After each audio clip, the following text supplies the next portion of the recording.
You're listening to the Canary Cry News Talk live stream PreStream. Congratulations. We're all winners here, but congratulations also to Camelknees over on Twitch for the first comment of the day award.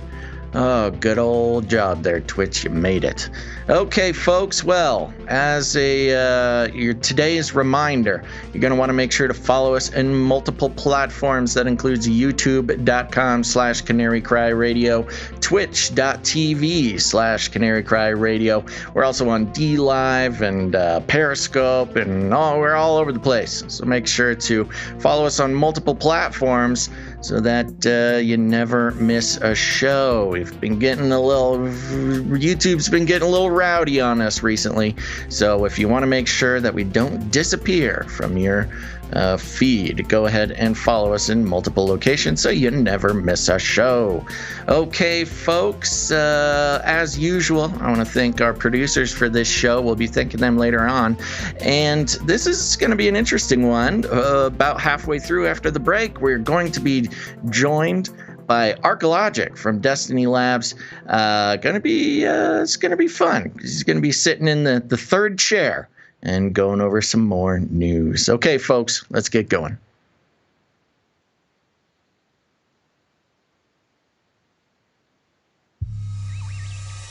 The world is getting crazier. People are acting more and more insane. The end of the world is tomorrow. Tomorrow. There's only one thing to do when the world is falling apart. Listen to Basil and Gonz as they discuss this week's news and events through the lens of Bible prophecy. You are listening to Canary Cry News Talk. You're listening to Canary Cry News Talk. Today is March 5th, 2021. Today, episode 308. And today, shift your paradigm with Ark from Destiny Lab. And you know me, I am not a drunken Congress person, but I am your best buddy, Basil.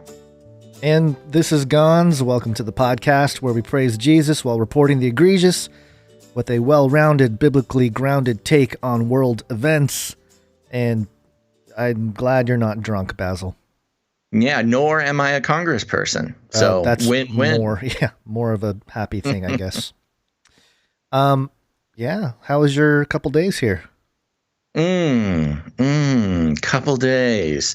Oh, just busy. I mean, the usual stuff. The only notable thing is, our longtime listeners know I like to experiment with things like nootropics and alpha brain and things to, keep the brain ticking the way it's supposed to. I'm trying out a new one today. I'm not gonna lie, I feel kind of weird. So we'll see how the show goes. Yeah. Great. Before I tell you a couple things that I had a weird couple days, I do want to remind everybody to like, subscribe, bell button, all. Like, subscribe, bell button, all. Because one of our videos on the Canary Cry Radio YouTube page got deleted, or one of our videos, episode 304. Got deleted, and we got a warning strike for reporting on the Crowder, Louder with Crowder stuff about the elections and the addresses that don't exist or whatever. Yeah. They just straight out deleted our video. It was like, you guys violated community guidelines. What do you have to say about it?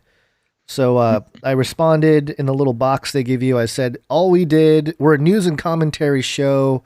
We didn't make any claims about the election. All we did was report on others who also weren't making claims about the outcome of the election, although they kind of are, but legally they were not. So I don't know. We'll see what happens, but this is why you want to go to canarycrynewstalk.com, subscribe through our email list, even though we don't really spam you guys with the emails. It's a way to make sure to stay connected and find out if we do get taken down, we'll let everybody know via email how to find our show, or you can just go to Canary Cry News Talk or canarycryradio.com You get all the details. No, that's actually a good point. We do have an email list, and we occasionally send out emails to our peeps there, but we don't really push the email list very often, mainly because we don't send a lot of emails. But I guess that's good news. We won't spam you too hard or anything. But yeah, I'm constantly trying to remind people you want to follow us in multiple locations because unfortunately, it's probably just a matter of time before we disappear from your favorite way to listen to us. Make sure to follow the RSS feed. Just start getting used to using a podcast player or podcast catcher. But also, if you doubly want to make sure you stay connected, if we suddenly disappear, head on over and join the email list. We promise our habits, our work ethic does not allow us to send off too many emails. We will not spam you. But that would be kind of the first place to get notified if things change and how to listen to the show. Yeah, the Eye of Sauron has been on us, I guess, recently because yesterday I got jailed. I went into Twitter jail for about 12 hours. Oh, nice. And it was because I violated policy on spreading misleading and potentially harmful information regarding COVID-19. What'd you do? I responded to, there was a Hill article that was quoting Fauci about one thing or another. And I just, I said, in a nutshell, the NIH, Fauci is director, owns patent for mRNA technology. They helped fund Moderna. DARPA/BARPA paid money, billions for Moderna vax. Which is all reported facts and not fake news. Nope. That comes all from mainstream, Sources. Available sources. Yeah, and then NIH earns royalty money from owning mRNA technology patent. Documented sources here. Banned, jailed, go away. Oh, bummer. The joke, I'm sure other people have joked about this, but the potentially harmful information is, yes, potentially harmful for the totalitarian controllers who want to control the narrative. This information is harmful for them. So, yeah, I can understand being jailed, but I think I'm getting spiritually attacked as well, one way or another. Because have you ever slipped on banana peels, Basil? No, that's just something for cartoons and bad comics. Nobody has ever slipped. No. False. No. I was walking to a grocery store, and on the way in, I slipped on banana peels, and I slid probably a good, 4, 5, 6 feet maybe. Fell on my tuchus, and it was I couldn't. When it happened, I wasn't sure what was going on. I was like, what? and I realized, once I lost my balance and I went down, I just went down and I slid for a while. So I was like, what is this? Did I hit ice? That was my first thought. Ice? In Southern California? What is going on? That's probably more likely than what actually happened. Yeah. And I looked down and banana peels or just squashy banana everywhere. Uh-oh, Guns. You know what that means? What? You're a cartoon character. Oh. Cartoon character exposed. And I looked down at my leg, and it wasn't too bad, a little scratched up. My shoe was completely covered in banana. So there's that. That was fun. Oh, that's the worst. Yeah. And my whole backside was covered in banana. These are my my cool shorts covered in banana afterwards, for those of you watching on the live stream there. I walked into the store. I must have looked like an insane person. It's like a cartoon character. Like a cartoon character, yeah. But I couldn't believe it. And actually there was a little kid there, the guy that rounds up all the carts from the parking lot.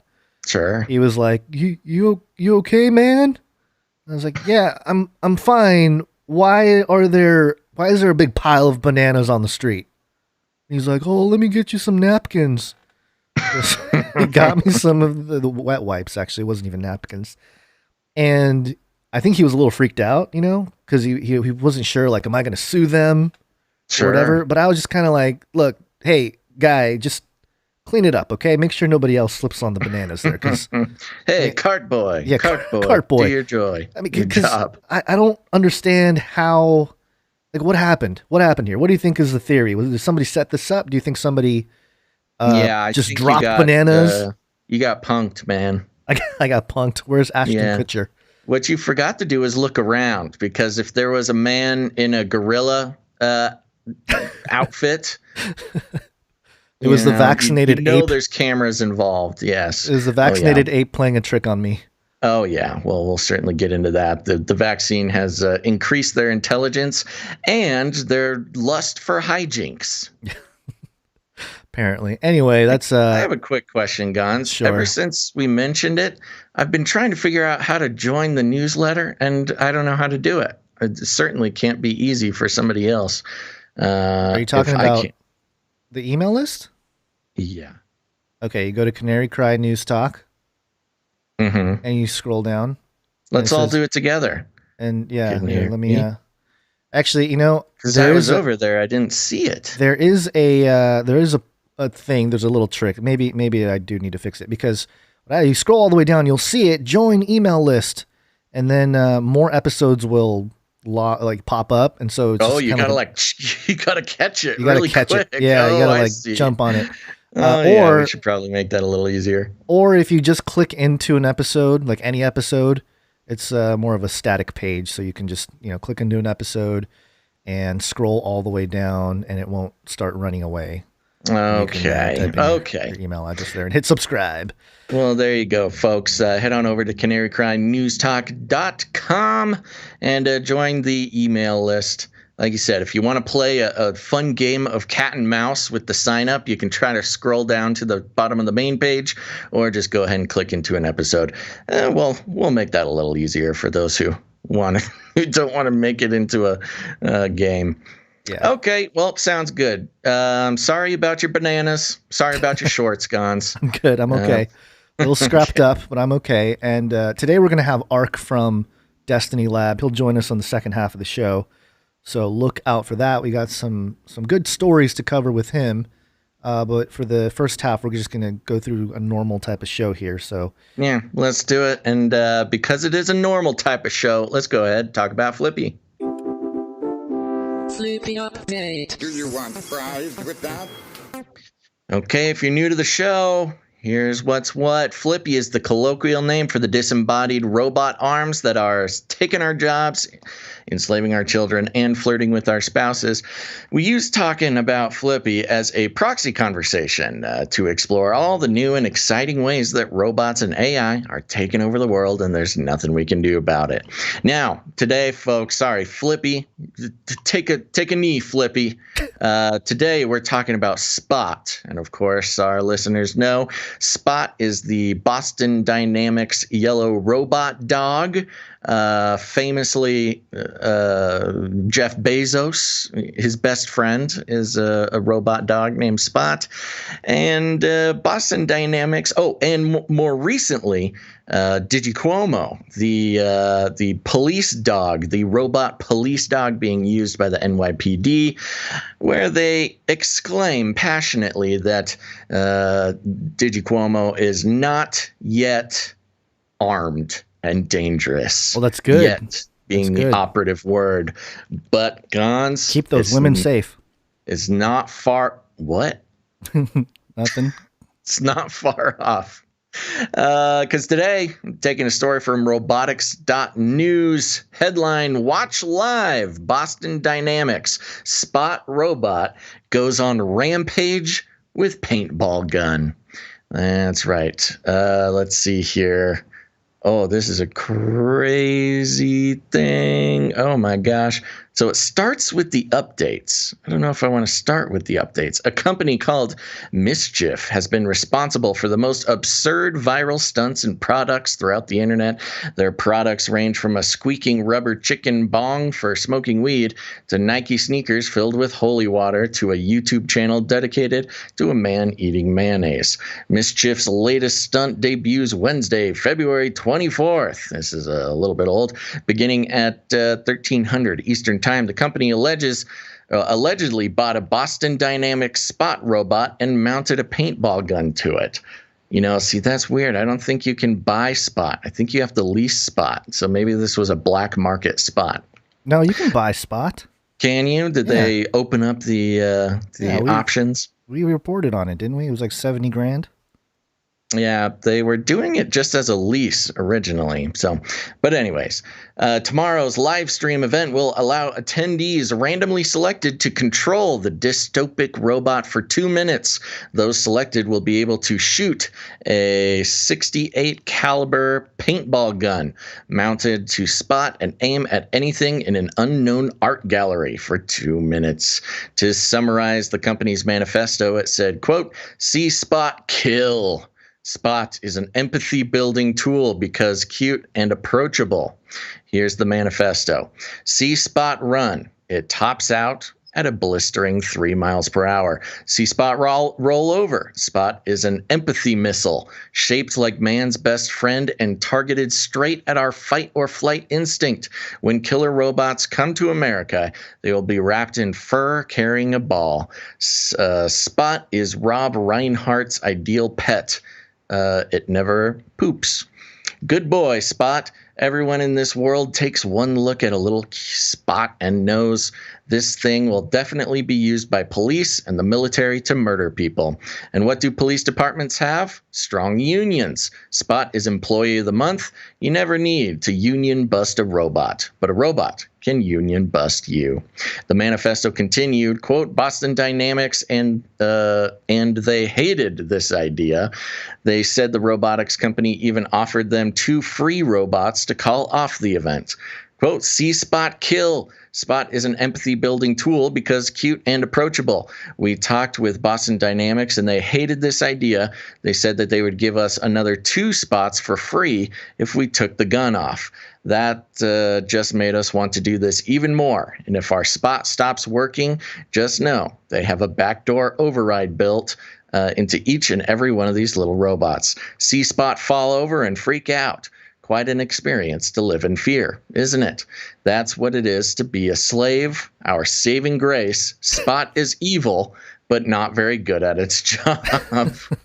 Okay.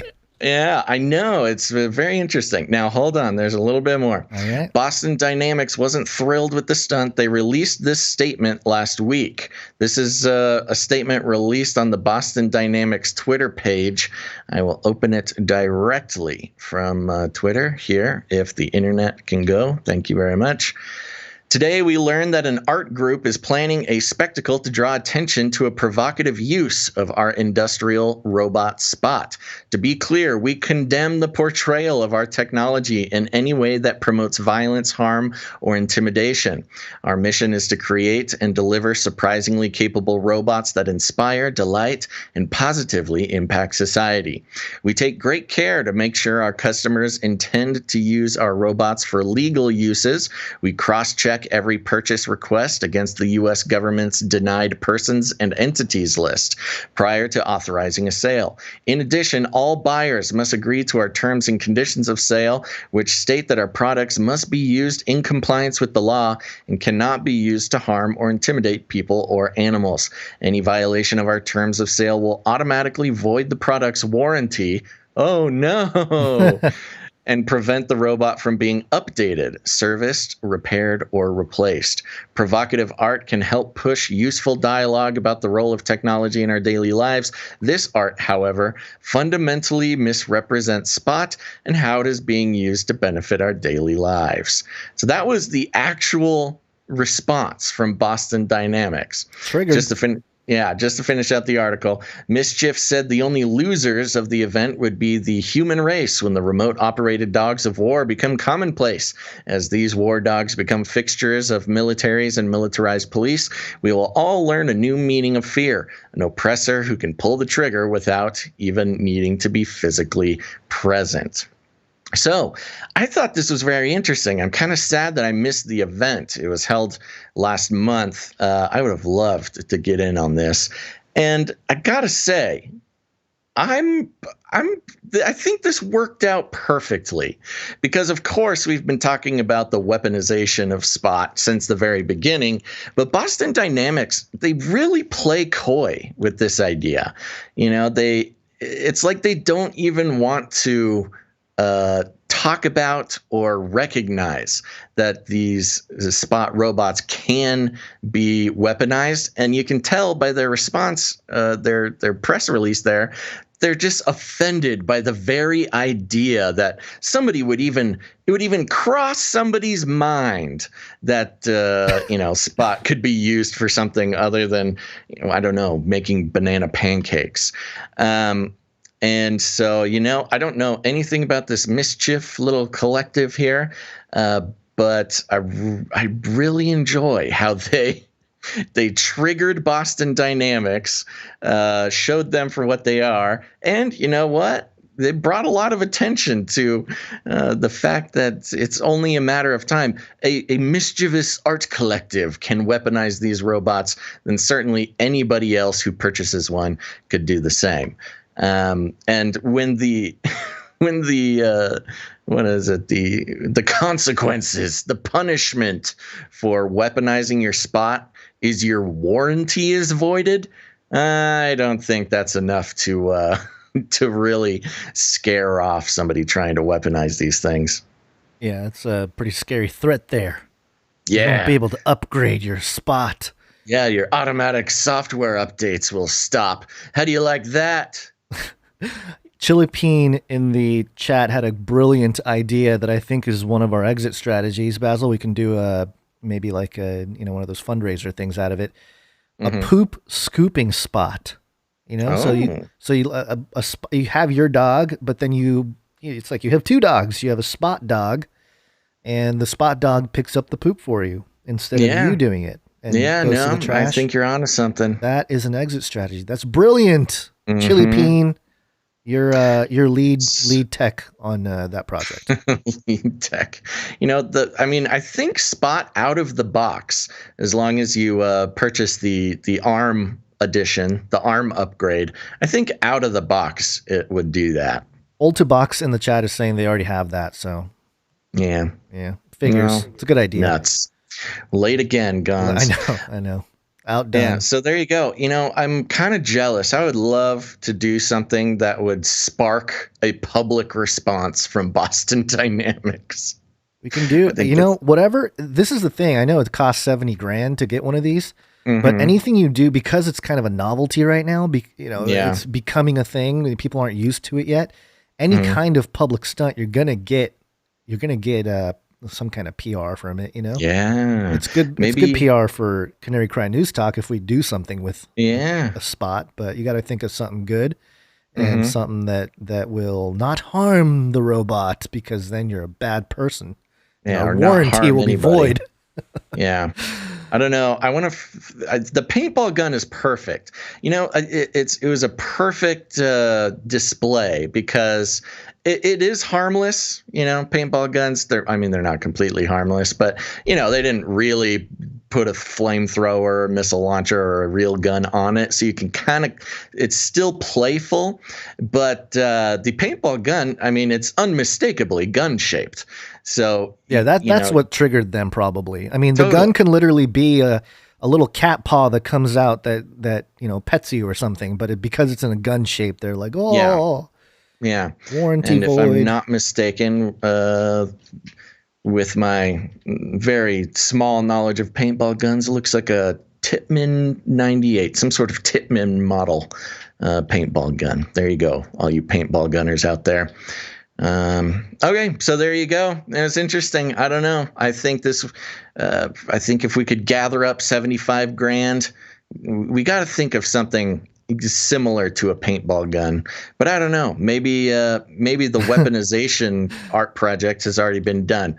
Maybe we need to put like a net and go out to the park and try to catch small children or something. We'll have Spot have a little the donation plate. Just strap it onto its back, and then it'll walk down. A tithe plate, and it'll walk down the pews. Yeah, that'll really confuse the congregation there. Okay, we have a bunch of 33 updates, which tap into whole different lots of different types of stories, but interesting, a lot of politic related stuff here today. 33 is the number of completion of the Great War. 33 is the Illuminati dog whistle. They use a number to signal to each other or to others or someone. I don't know. They just happen to use it all the time in headlines. This one is from westernjournal.com. Biden sets humiliating record just 43 days into office. Got hairy legs. Got hairy legs. President Joe Biden, whose administration vowed to bring transparency to the White House, has shattered a century-old record for consecutive days without facing reporters alone or holding a solo news conference. That information was widely reported by CNN White House reporter Kevin Liptak, who noted that within the last 100 days, no other American president has gone longer than 33 days after an inauguration without a formal media briefing. Yeah, interesting. He hasn't gotten up and done a formal media briefing at all, right? Well, wasn't that last? Well, I guess not an in-person media thing. He did do that live stream where they shut the live stream off. Is that considered a public briefing? I don't think so because, well, I don't really know. Does it define that? I think the official media briefings are when he goes into the actual press room and answers questions. And as we saw on that, I don't think we have the clip, do we? We don't, but we can pull it up. Yeah, I mean, it'd be pretty easy to pull up. Yeah, we didn't add it as part of the show, but might as well while we're on the topic. So there's been a couple of these live streams. The White House has been doing a lot of these live streams, but has not let Biden into the official media, the press briefing room. And I think it's because they don't want him to answer any questions, because, of course, he can't answer any questions, as is evident by one of these live streams that he did. Yeah, let me see if I can pull it up here. I think this is it. All right, here we go. This is the video clip. Let's watch. Oh, it's on Rumble. Oh, come on. Give me the actual video. Twitter. Did they scrap it on Twitter? I mean, I wouldn't be surprised. Yeah, it was floating around Twitter. That's when I saw it. Yeah, I mean, it's easier on Twitter because... While you look for it real quick, just because I saw some questions in the chat, we did announce the silver giveaway winner last episode. But William M., if you're out there, I sent you a message. You gotta get back to us, buddy. I don't know. We've never had a giveaway winner not respond. So if you're listening to the show, William M., check your messages. I sent you a message. I don't know. We'll have to put some sort of time limit, because if William M., if we never hear from him again, we might have to pick a new winner. Yep. Here's Biden finishing his little live stream, and well, here it is. Thank you. And I'm happy to take questions if that's what I'm supposed to do, Nance, whatever you want me to do. And then he's sitting there staring at the camera, and they end the stream. Yeah. Yeah. No, you can't answer any questions, Biden. No, Joe. No answering questions. Yeah, so very interesting that no other president had gone more than 33 days. It's almost like, the illumined ones were like, it has been 33 days. You must speak or else. But then with Joe, he's like, I'll speak. I'll speak. Come on, man. So, just let me answer questions. Just let me answer some questions, man. I promise. I'm good at questions. Come on, man. All right, Dog so I have pony soldier. I got more 33 updates here. This one, we have a Cuomo ISO here. I touched inappropriately.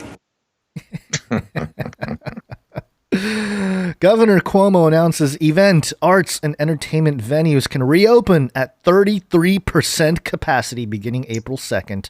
Ooh. So according to governor.ny.gov, trying to get any kind of spotlight off of his allegations there. Me Too, says a few women, but, they don't want to. If it's against a Democrat, then it didn't happen. Yeah, well, interesting how, of course, he's in the heat of battle trying to defend against the fact that he, basically purposefully killed a bunch of elderly people in New York and hid it purposefully again. and lied about it over and over. And then, what better way to distract from that than to have some Me Too allegations come up that you can spend the rest of the month denying, and people will just forget about your murderous rampage. Yeah, but then also open things back up. Earn some points. Get people working again. We need them distracted. We don't need them paying attention to the news. Sitting at home, paying attention to what we're doing, but only 33%. Yeah. Well, also just real quick, while we're on that, we were talking about Texas opening up all businesses, taking away state mandates.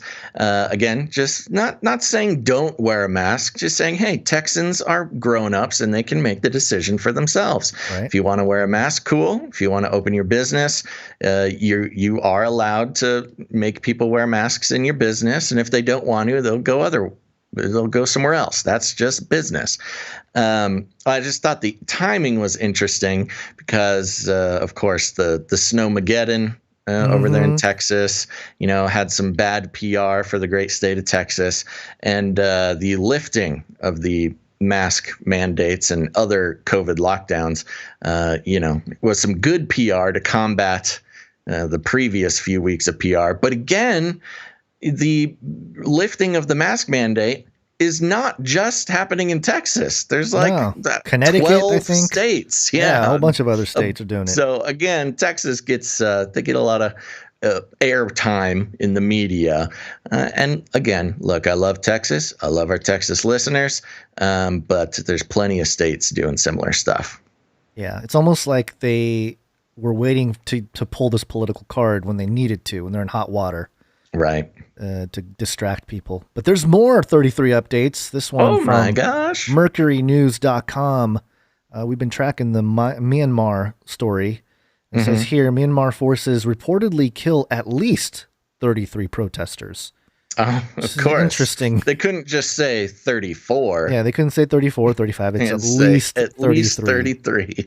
Yeah, and security forces dramatically escalated their crackdowns on protests against last month's coup, killing at least 33 protesters Wednesday in several cities, according to accounts on social media and local news reports compiled by a data analyst. Well, maybe that data analyst is working for the illumined ones. All data analysts are, guys. Apparently. That's not all. Do you remember the Smashing Pumpkins, Basil? Mm-hmm. Despite of my rage, I'm still just a rat in a cage. Yeah. Yeah. That's why we think outside the cage here, folks, so we're not a rat in the cage. Loudersound.com. Smashing Pumpkins have started work on their 33-track new album. That's too many tracks for an album. Billy Corgan and Co. His band, begin work on monster sequel to Melancholy and the Infinite Sadness. Melancholy and the Infinite Sadness, what year was that? 99? 2000? I don't know. I'm not a huge Smashing Pumpkins aficionado. Yeah, let me see what year that thing was. Because to call it a sequel, what year? Hold on. Now I'm curious. It was a long time ago. I'll tell you that. I was a young lad. 1995. So 26 years, 25 years. Yeah, 25, 26 years. Okay, that's a long time for a sequel, Billy Corgan. But yeah, and that was a double album, I think. I think that thing had a whole bunch of songs on it. Okay. So, there you go. And I'm sure he'll be talking about all kinds of transhuman stuff and occult stuff because he's into that. And, I just can't wait. Yeah. 33 tracks, just a signal to the controllers there. And one more. Did I actually? Oh, that's why. Okay, this one's less important. Mercedes-Benz.com. You know about that car, Basil? Mercedes-Benz. Yes. You heard about this? You seen this? Mercedes-Benz. Seen the Mercedes-Benz. Visit us digitally. The museum is closed. Oh, that's not it. Here it is. The 33 extras at the Mercedes-Benz Museum.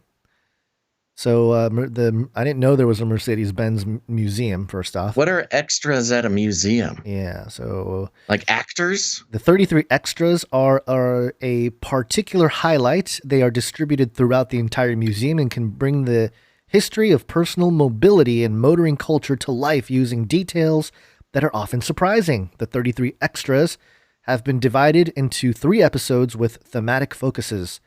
The first episode, Cars and Technology, has been published. The topics, vehicle and everyday culture and people and mobility, will follow in the near future. So, they just have like a little history lesson on mud guards. First one here, hand crank. Yeah, okay. So it's going through all the different little aspects of the automobile that we have come to take for granted, but are, I don't know, museum worthy. Yeah, the so there's steering wheel is on the list, so that's good. Well, there's a guy with a hand crank next to one of the, obviously like the engine buttons we have now in the cars. So, and then a microchip. It's a big one. Microchip. Okay. There was one more. Yeah, steering wheel and pedals. Yeah, it's so pretty you're saying generic. If we drive a car, we're in the Illuminati. If you drive a Mercedes, or if you go to the Mercedes Museum, at least you will be told about the history through 33 extras. If you have a steering wheel in your car, you are part of the beast system. That's not what I'm saying, but okay. All right. No, that's what they're saying. Oh, okay. Yeah, they want to. Yes. They want to beast up everybody. Mm-hmm. Beast them up. Beast them up. Beast them out. That's all my 33 updates for today. All right. Well, let's jump into some politics. It's Latin for many. Tick. They'll suck your blood. Politics. Your blood. Politics. Okay, well, I don't think we could possibly start the politics section without checking in with old Nancers. Nancers, what's she have to say? Well, nobody knows. Oh, okay. Well, I was trying to play the clip. You stepped all over it. That's okay. We're professionals. We can keep it moving. In order to open these doors, we do not say open sesame. We say open Biden. That's our magic word. What? Open Biden. I love it. She must. You're right. I think she's reading a comment or something. It looks like it. Now, this clip is going around. It's about 10 seconds long. And, as always sort of annoys me, when it's a 10-second long clip and you don't get the context on the beginning or the end, it's really easy to make somebody sound crazy or say something that, whatever, just out of context or whatever. It just makes it much easier to complain about them. I mean, for instance, take me earlier in the Flippy update talking about equipping Spot with a net to catch children in a park. Could definitely be taken the wrong way. Yeah. But so, I actually looked around. I was looking for the longer clip. I could not find it anywhere, though. It's a live stream on whitehouse.gov, which I guess they've been doing a lot more of recently, apparently. Well, apparently. So if anybody in the chat is able to find the longer clip, I would love to take a look at it. My suspicion is that she is reading like a comment or something going on the live stream. But yes, I don't know how, like, if you don't watch the video, it's really hard to fully communicate how awkward and strange she is. She gets so giddy about it. She reads it and she's like, "Yee!" She has this look on her face. Vibe, yeah, it's got the vibe of like an old person trying to, and I'll count myself in that group, trying to use the lingo of a more recent generation. It's like me trying to use Gen Z speak. It just doesn't quite work. That door was sus. That man over there was sus. Spot is so sus and lit and shook. Okay. See, it just doesn't work. Yeah. Play it one more time. I want to. Yeah. In order to open these doors, we do not say open sesame. We say open Biden. That's our magic word. Open Biden. I love it. What in the world, dude? It's so weird. And it's not even good. Why do you love it, Nancy? It's not a good thing. It's not clever. It's horrible. Yeah. But it is interesting how the reference being, open sesame being the sort of folklore magic words to open up the I believe it was the door to the thieves' dungeon or something in Arabian Nights. Oh no, my knowledge of fairy tales is falling apart live. Somebody in the chat will help you out. It's something like that. But yeah, open Biden. Ooh, I just love that. And of course, everybody's saying that she's drunk as usual. I don't know.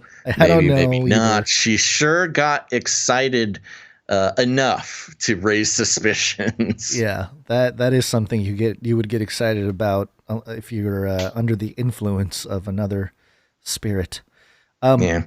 In reference to I just wanted to look up Biden.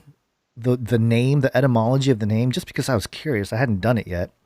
Yeah, interesting. It had never even occurred to me that it might be interesting to do that. But so, according to houseofnames.com, Biden history, family crest, and coat of arms, the Anglo-Saxon name Biden comes from when its first bearer worked as a maker of buttons. The surname Biden is a metonymic name derived from the Old French word bouton, which means button. Alternatively, the name could have been derived from the Old English by dun, collectively meaning dweller by the down. Whoa. And their crest, their ancient coat of arms, is really fascinating because it is strange. It's got the horns. It's like a knight's armor. It's got the tassels and stuff. That's pretty typical of a coat of arms. But it's got the horns. That really got me. I was like, whoa. Two sort of disembodied, some would say devil horns. Maybe somebody wants to call them bull horns or something. But it was strange how it connected to the theme that we identified last episode or 2 episodes ago. It's the year of the bull. Year of the bull. The bull market. You've got the Q shaman with his horns in the Capitol building. And now Biden, the Biden name, ancient coat of arms, has horns on it. And being invoked by drunk Pelosi. Open Biden. Like, what? It's so weird. Open Biden. What are you saying, you crazy lady? So yeah, I just thought I would include that because it's. Sure. I was surprised. I didn't think I would find anything really interesting there, but yeah, the horns just keep popping up this year. Yeah, almost like somebody's Biden's just gonna walk out one day. He's just gonna have these gnarly horns. I know. It's crazy. And speaking of gnarly horns, CBSNews.com, QAnon Shaman claims he wasn't attacking the country. Cue the miserable, cue the desperate. What must I do to convince you people? You're right, Q. Yep. Speaking for the first time from jail, the man known as the QAnon Shaman told 60 Minutes Plus correspondent Lori Sagal he doesn't think his actions during the January 6th insurrection at the U.S. Capitol were an attack on the nation. Quote, "No, they were not, ma'am. My actions were not an attack on this country. That is incorrect. That is inaccurate entirely," Jacob Chansley said in an excerpt from the interview that aired on CBS this morning. Video allegedly showed Chansley on the Senate floor during the insurrection, bare-chested and wearing a fur helmet with horns. He was arrested shortly after and now faces up to 20 years behind bars. A judge will hear arguments Friday on whether he should be released from jail before trial. Let's see, what's the... this came out 9 hours ago, so do you think that's happening today? When did it say? QAnon Shaman could be on a Zoom call right now with a judge figuring out if he needs to be jailed before his trial or not. This will be interesting. Just great. Do they live stream those? Can we just tune in? Maybe. I don't know. What if they started doing that? I mean, Zoom is so unsecure as far as security is considered. A talented cybersecurity hobbyist could probably hack in and watch the Zoom call. Yeah. Continuing, though, describing his actions on January 6th, Chansley said, quote, "Well, I sang a song, and that's a part of shamanism. It's about creating positive vibrations in a sacred chamber. I also stopped people from stealing and vandalizing that sacred place." Again, now we have the QAnon. Yes, now we have the QAnon shaman calling it the sacred place. Of course, it was a little, sure, okay, sacred space. Which, of course, harkens back to when the January 6th incident was happening. You know, the obsession with the temple of democracy, the sacred floor of the Senate, applying this religious language to it, which made a lot of people uncomfortable. But I love this quote. Keep going. Read the quote. He says, "Okay, I actually stopped somebody from stealing muffins out of the break room. I also said a prayer in that sacred chamber because it was my intention to bring divinity and to bring God back into the Senate." And in this quote, they do capitalize G, God, as in the Judeo-Christian God, and not some whatever this is an interesting God they would be describing. It's an interesting mix of like biblical God with shamanism. Which is a fascinating expose, a picture, example of the weird spirituality that was floating around Q. You know, of course, you've got different flavors of Q. You've got the Christian Q, you've got the New Age Q, and of course, this guy being the Q shaman is kind of working with a mixture of both, it seems. Yeah. Well, there's not much else. You want to keep reading this, or it's, we'll finish it out here. Quote, "But Jake, legally, you were not allowed to be in what you're calling the sacred chamber," Segal said to Chansley. Quote, and that is, it's so funny. They love adding the stutters. To make him sound crazy. Right. They're typing out all of his stutters, which is always up to the journalist, whether they want to quote it directly or correct the stutters in the text version. But they want to keep them crazy. So, and that is the one very serious regret I have, was believing that when we were waved in by police officers that it was acceptable, Chansley said.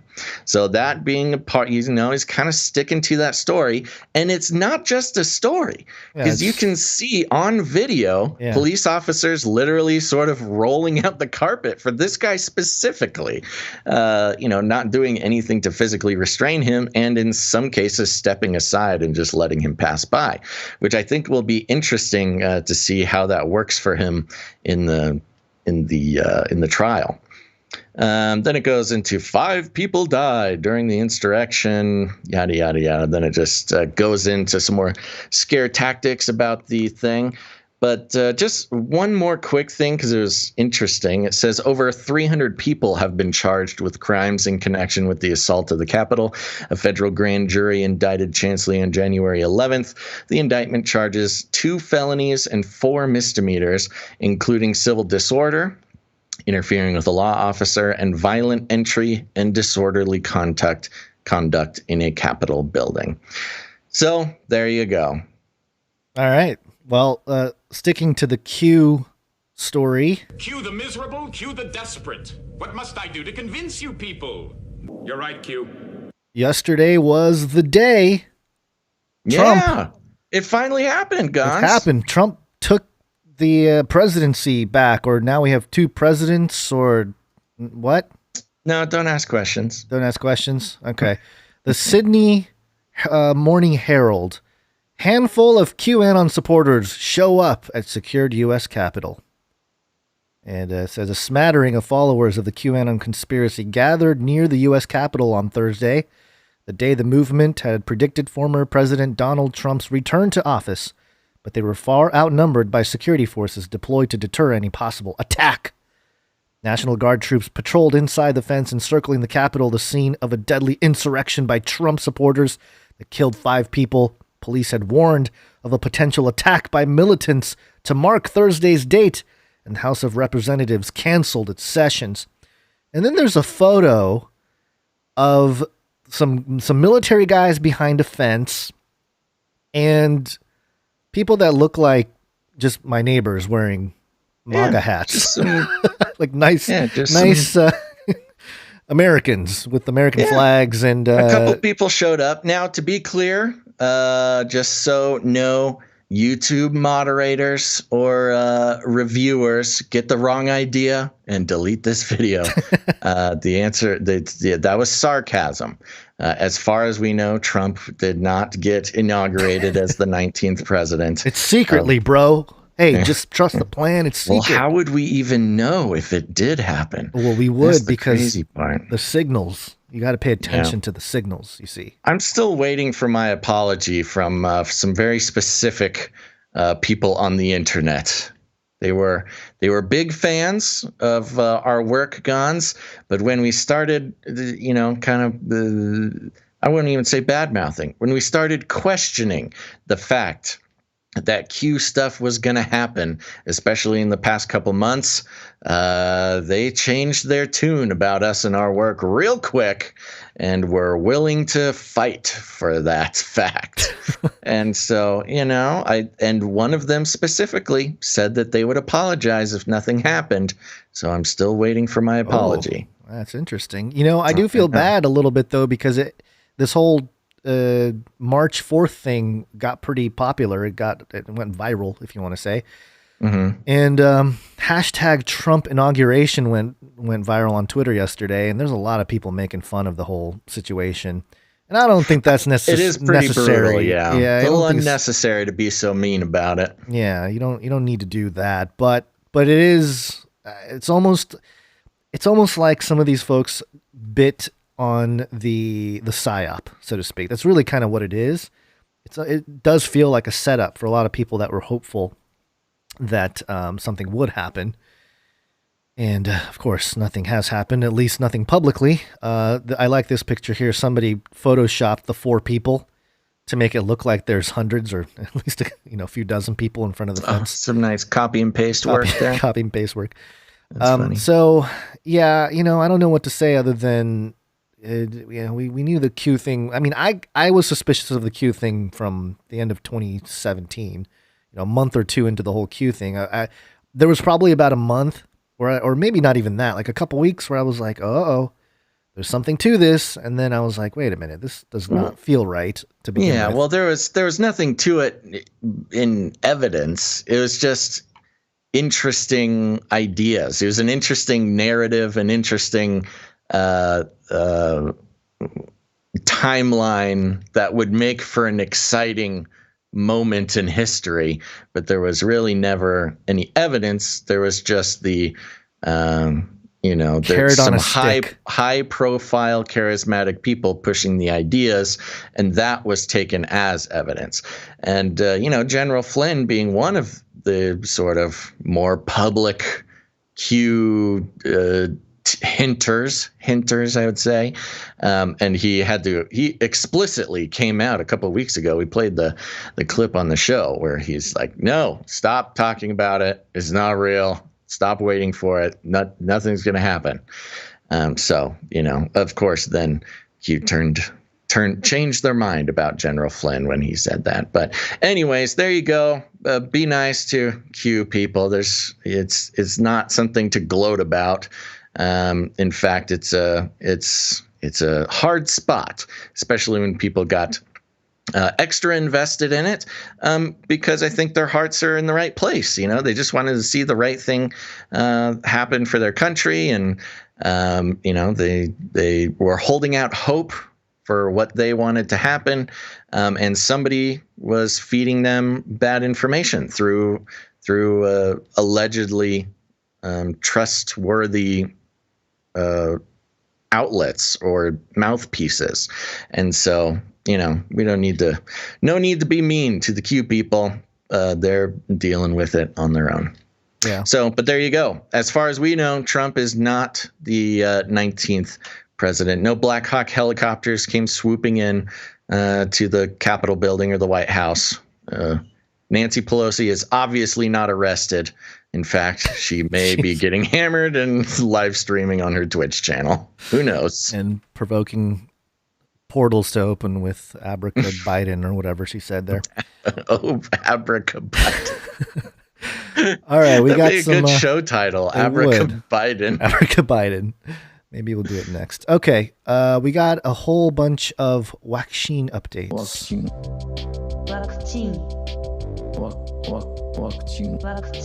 A pandemic special. And this first one here. Okay, what is this? All right, this is yougov.co.uk. They took a poll. Yeah, YouGov. They took a poll. Do you think you will or will not miss any aspects of lockdown when it's over? Ooh, and the good cue. Good. Ooh, cue. You're triggering people. Uh-huh. And 9% said, I will miss many aspects of the lockdown. 6% said, don't know.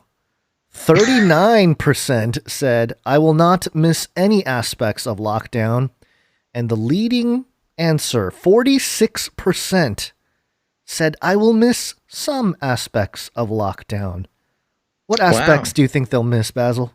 That's a lot. That's almost half the people that are like, we'll miss some things about the lockdown, like being imprisoned in our home and wearing sweatpants all day or something. I don't know. I don't know. There's parts that I might miss, like never having to wear pants, having an excuse to never have to, go to a meeting or something like that. Certainly certain people out in the world that, having a good excuse to never see again. That was nice. That's it, though. That's all I can think of. But what lockdown has taught me is I can make those decisions for myself.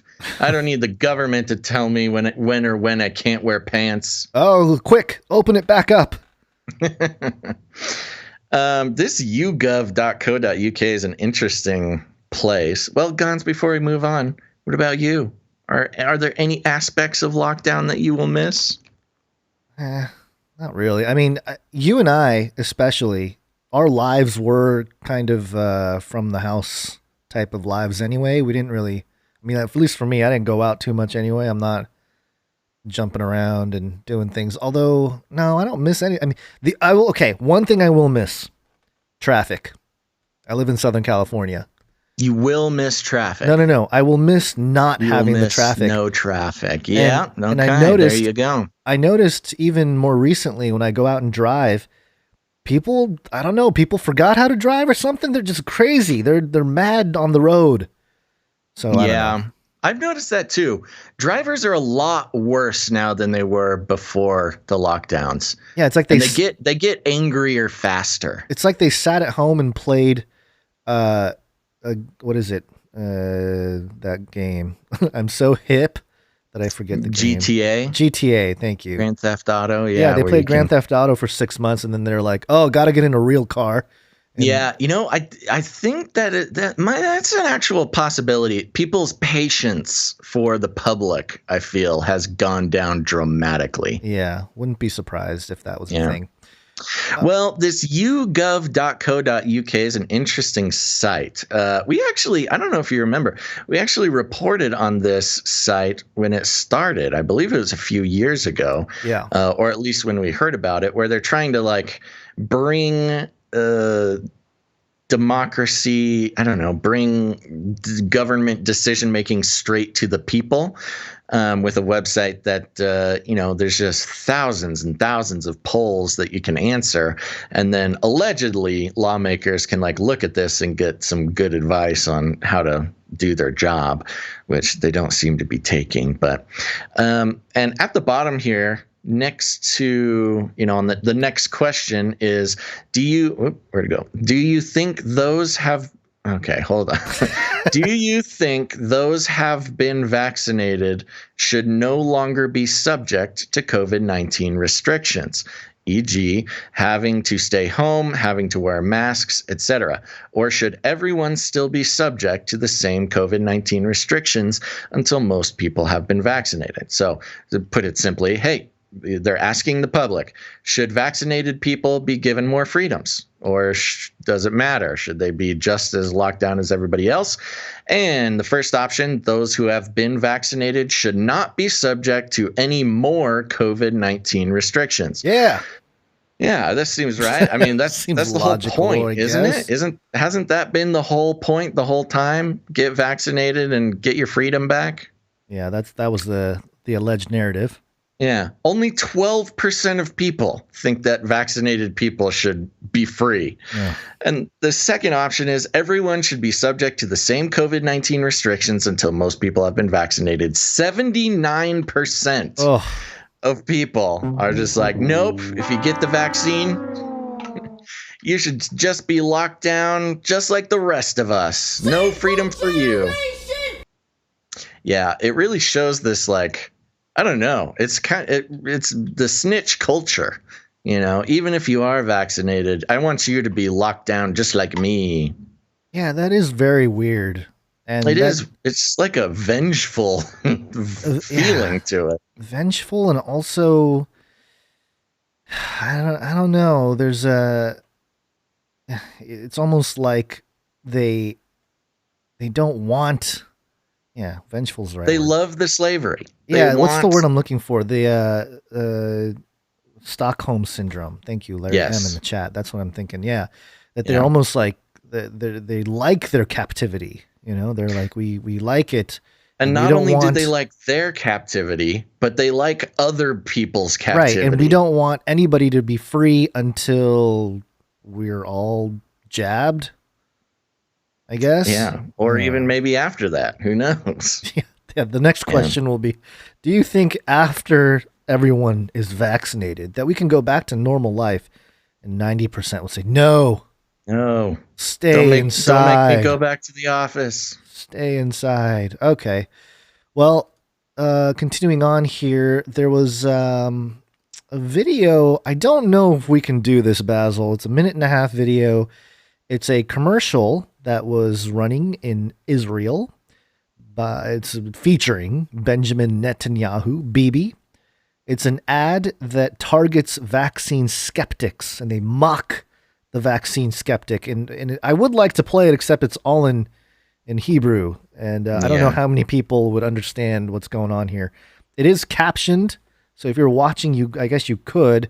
Did you want to try to do a role play here? It's kind of hard to do. You know, I was thinking the problem is that you and I can't have a synced up video. It at the same time. Yeah, that's the thing.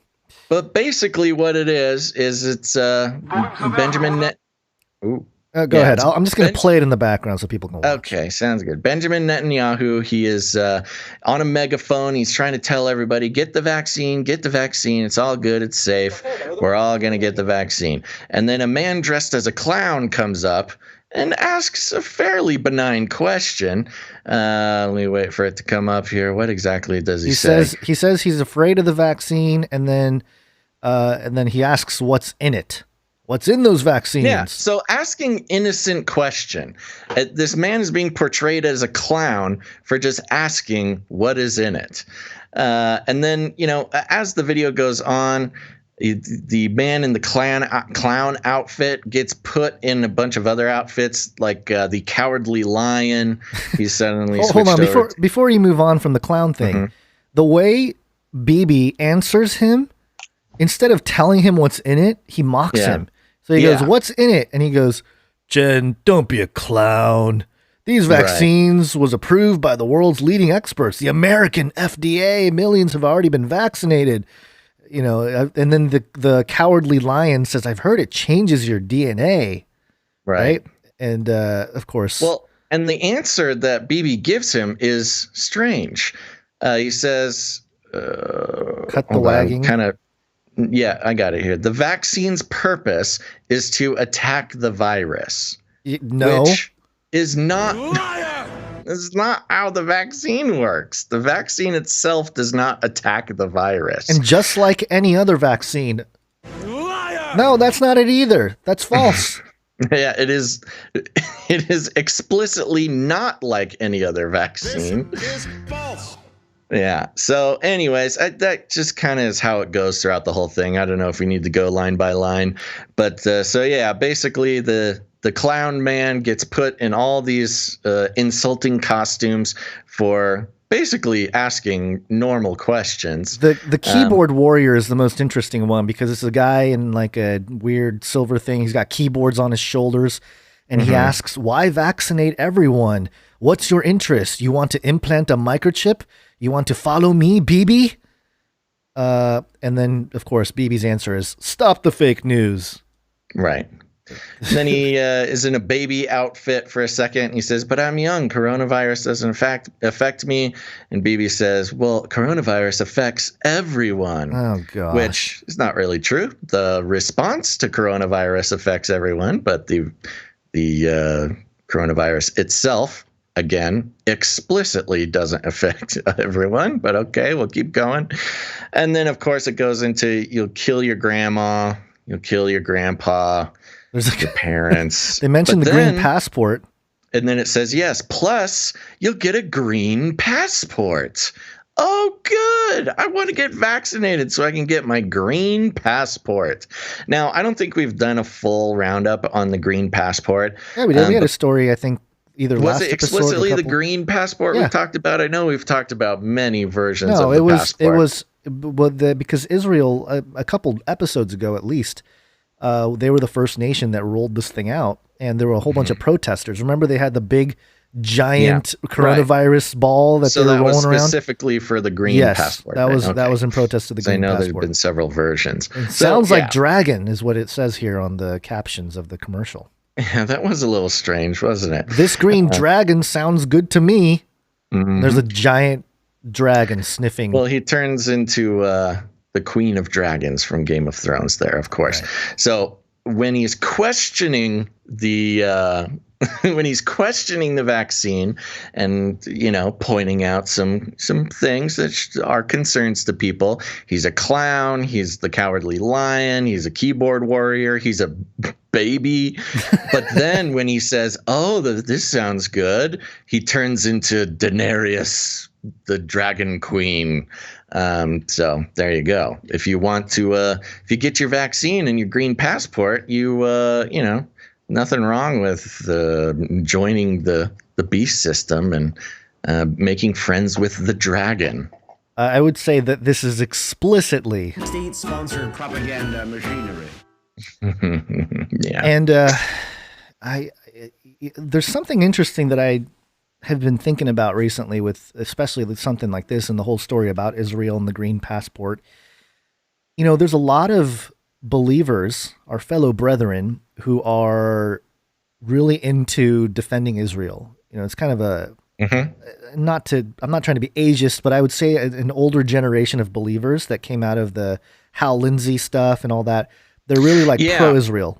So just for those who might be new, I grew up in the church, been a Christian my whole life. And that's kind of part of our fun little dynamic is you came to it later. Yeah. And I will say that, yes, growing up in we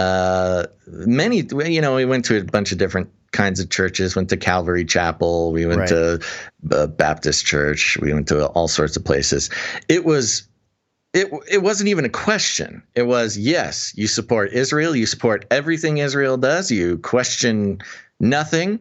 It is God's chosen people. Now, at that time, I was young. I had no idea that Israel, the current modern day Israel, was established in 1942? 48.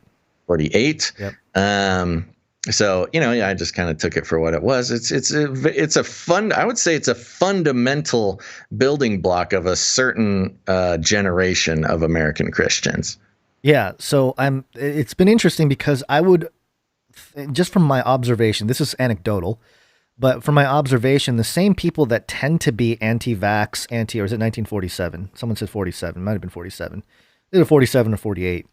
The same people who tend to be more of the anti-vax crowd are also pro-Israel. So I'm just wondering what this does to that crowd where Israel becomes the first nation where they have this green passport. They want to vaccinate everybody. it's just, I don't know. Is it destroying that psyop, and just letting go of that whole, I don't think it is. I think they want to. Yeah, I'm sure they want to, but yeah, a lot of it, I mean, I've obviously, if you go through the YouTube channel, the Face Like This on YouTube channel, I've gone through kind of my studies on Zionism and how that's been the main culprit and separating that political infrastructure from just the actual citizens that live in Israel and that whole deal.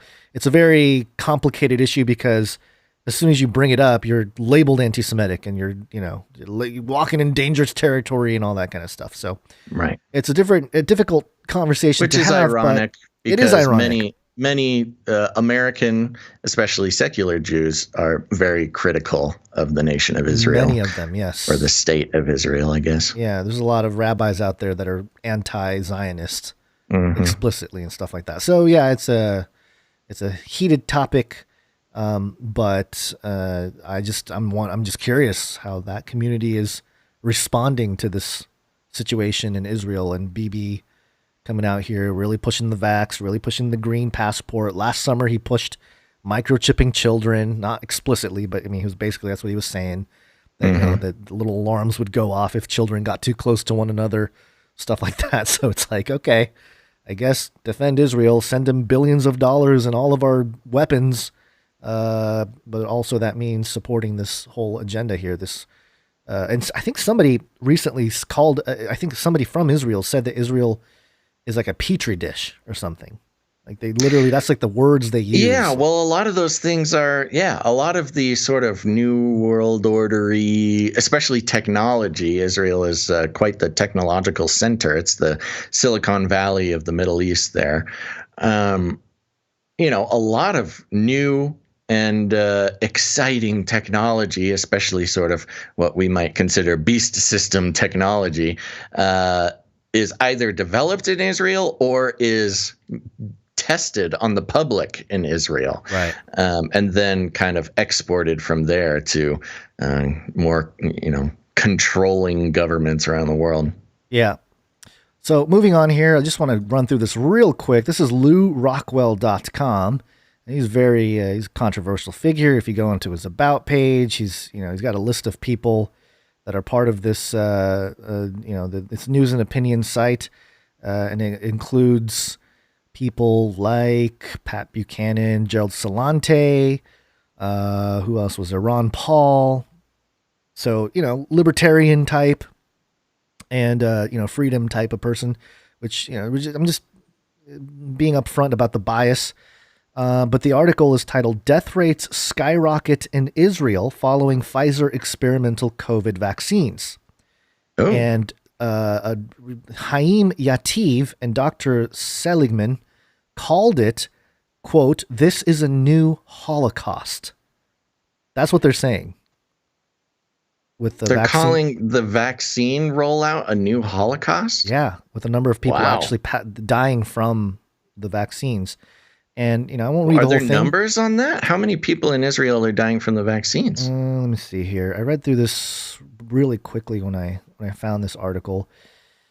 There was a stat thing down here. Well, maybe I'll read a little bit here then. We've previously reported how Israel rapidly vaccinated the highest percentage of their population with experimental COVID vaccines after the Israeli government struck a bargain with Pfizer to secure millions of doses of their mRNA COVID vaccine. It is astonishing that the government of Israel entrusted the health of the people to Pfizer by entering into a secret contract that it enrolled the Israeli population to become research subjects without their knowledge or consent. To date, Israel has vaccinated over 53% of their population, twice the percentage of the next closest nation, Britain, with 26.9%. Although percentages are a little deceptive because, Israel is only, what's their population, 9 million or something? It's a very small nation. Yeah. So, if you're saying, America only 13.5%, it's actually more people in America. Well, I think the percentage is of importance because of the herd immunity conversation. Okay. The official news published by the corporate media claimed that the vaccines have been effective in reducing rates of COVID in Israel and has been scrutinized and examined by Aix Marseille University Facility of Medicine Emerging Infectious and Tropical Diseases Unit's Dr. Herve Seligman and engineer Haim Yatif, who published their results on a discussion forum website called Nakim. The information quickly went viral and now has been translated into several languages and addressed on various news sites around the world, including Arutz Shiva 7, IsraelNationNews.com. And here's a translation.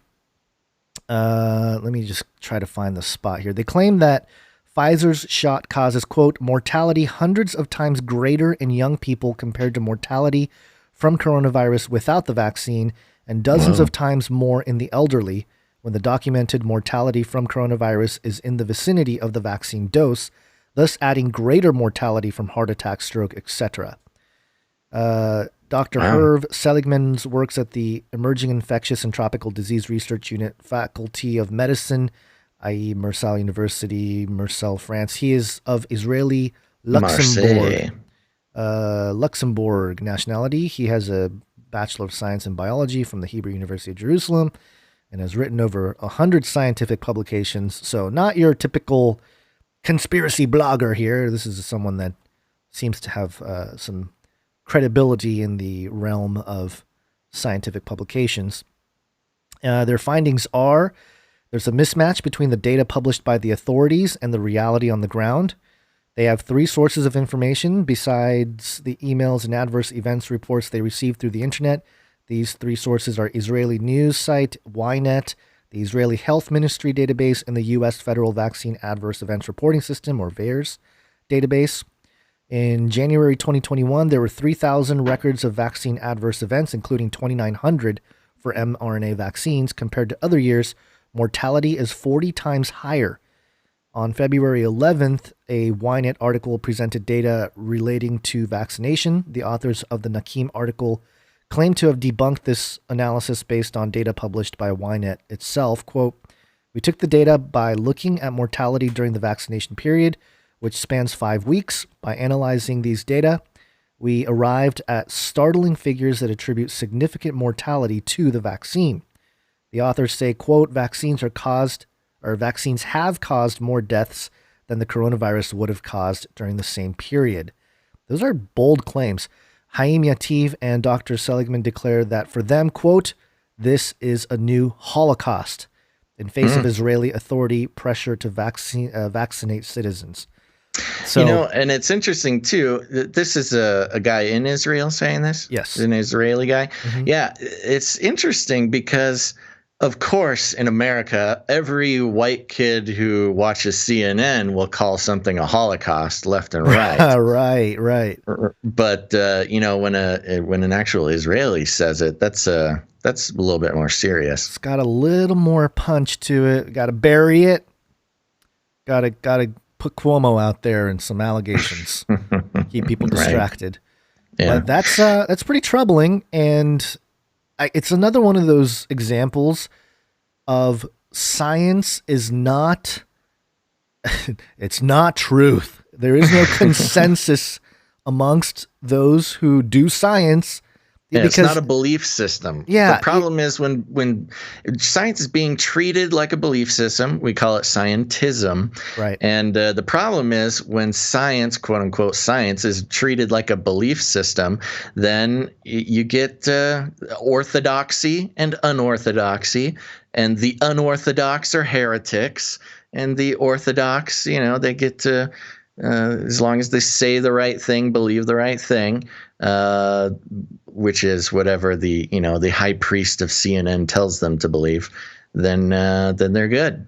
Yeah, and what was I going to say? Maybe I need that alpha brain of yours because I had a point and then I forgot it as I was listening to you talk. But it was basically Newsom is doing he's rolling out something very similar to this in California, where he's like, oh, we're going to the most affected communities. We're saving 40% of the vaccines for them.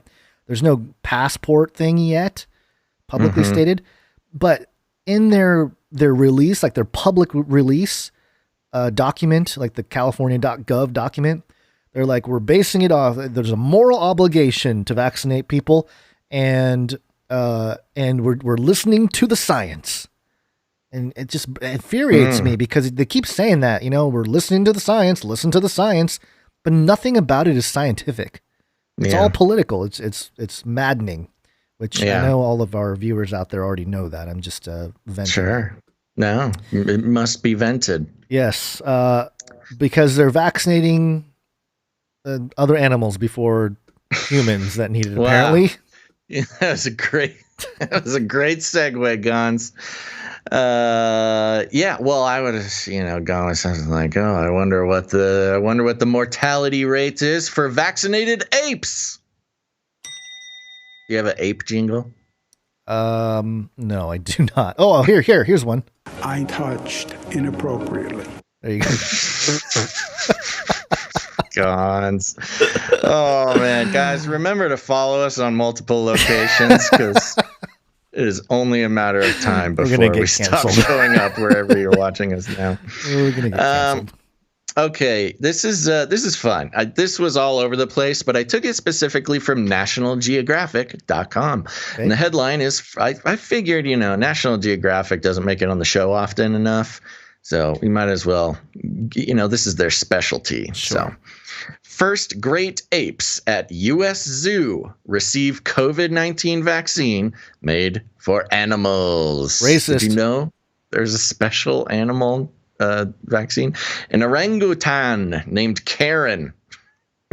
What? Oh, this poor orangutan. No way. It's named Karen? Yeah. An orangutan named Karen, the first in the world to have open heart surgery in 1994, has made medical history again. She is among the first great apes to get a COVID-19 vaccine. In February, Karen, 3 other orangutans, and 5 bonobos at the San Diego Zoo have received 2 doses each of an experimental vaccine for animals developed by a veterinary pharmaceutical company, says Nadine Lemberski, Chief Conservation and Wildlife Health Officer at the San Diego Zoo Wildlife Alliance. Oh no, I'm getting a... I know. National Geographic, you're giving me a paywall? Here, I'm going to... Yeah, no, hold on. Let me hack the mainframe real quick. Me too. I'm doing it too. Hold on. Hold on. Blasting through the firewall. Let me get it. I got through the first firewall. Where is it? Oh, see, this is unfair because I have to use the VR hand, which loses control. Ooh, this isn't working. Hold on. Almost there. How is it not working? Oh, yeah. Yes, my virus I implanted on Gonza's computer is working. No. Oh, and they got me on this one too. Oh, nuts. National Geographic has some strong... Dang, we got to get the story from somebody else then, National Geographic. No results. Okay, well, stall for a second. Hold on, let me see if I can find it on archive. Well, there it is. Let me see if there's a way I'll get it from somebody else in 2 seconds. Sorry, everybody. Oh, Gons, you're supposed to be distracting everybody while I find this other story. Okay, here it is. I'm taking it from CBSNews.com. You had your chance, National Geographic. I got it. Great. I also have it. From National Geographic?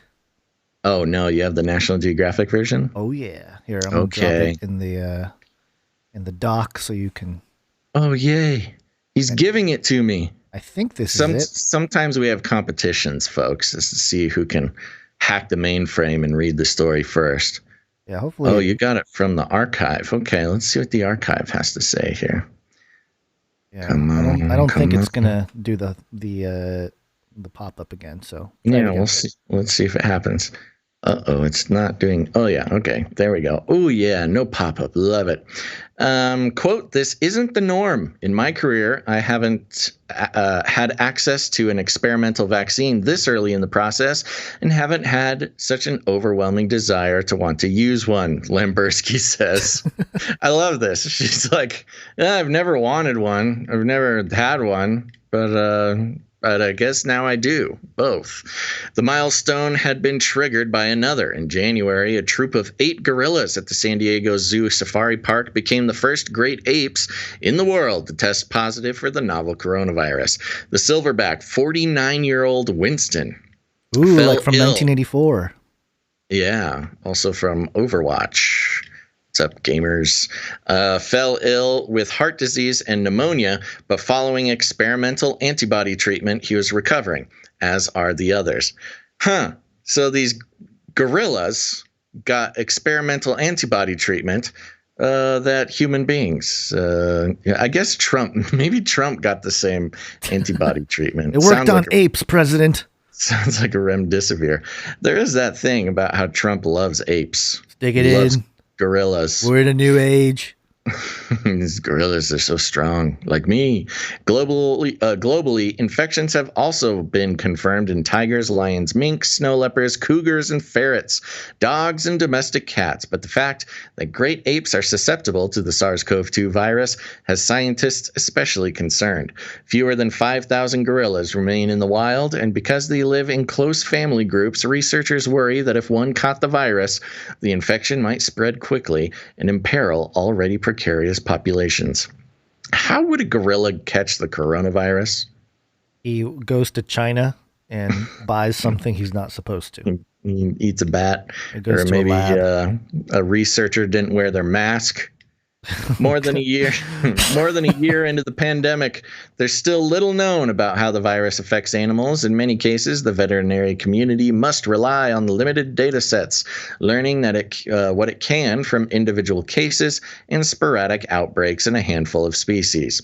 After the first dog tested positive for the virus in Hong Kong in February 2020, veterinary pharmaceutical company Zoetis began developing a COVID-19 vaccine for dogs and cats. By October, it had confidence it was safe and effective in both species. Lamberski was already in touch with Zoetis following the vaccine's development when the safari park's gorilla troop tested positive in January. Though the vaccine had only been tested on dogs and cats, she decided it was worth the risk. Between the safari park and the zoo, she and her team care for 9 gorillas, 8 bonobos, and 5 orangutans, all potentially vulnerable and all spending significant time in indoor living quarters, where the spread of disease is more likely. In February, while distracted from the needle with treats, 9 of the San Diego Zoo's great apes became the first known non-human primates to receive a COVID-19 vaccine in the U.S. So it's just in the U.S. So somebody else's gorillas got the gorilla vaccine before ours. Yeah. Probably China, huh? Yeah. Well, are you going to keep going? I'm only wondering because, okay, yeah. The apes had no adverse reactions, just because I know everybody was wondering, and are doing well, Lamberski says. Blood drawn from Karen, the orangutan, and one of the bonobos will soon show whether they developed antibodies, the presence of which would indicate that the vaccine may be working. 3 leftover doses will soon go to bonobos and the zoo's 1 gorilla who didn't get the virus. The troop of 8 lives separately at the safari park.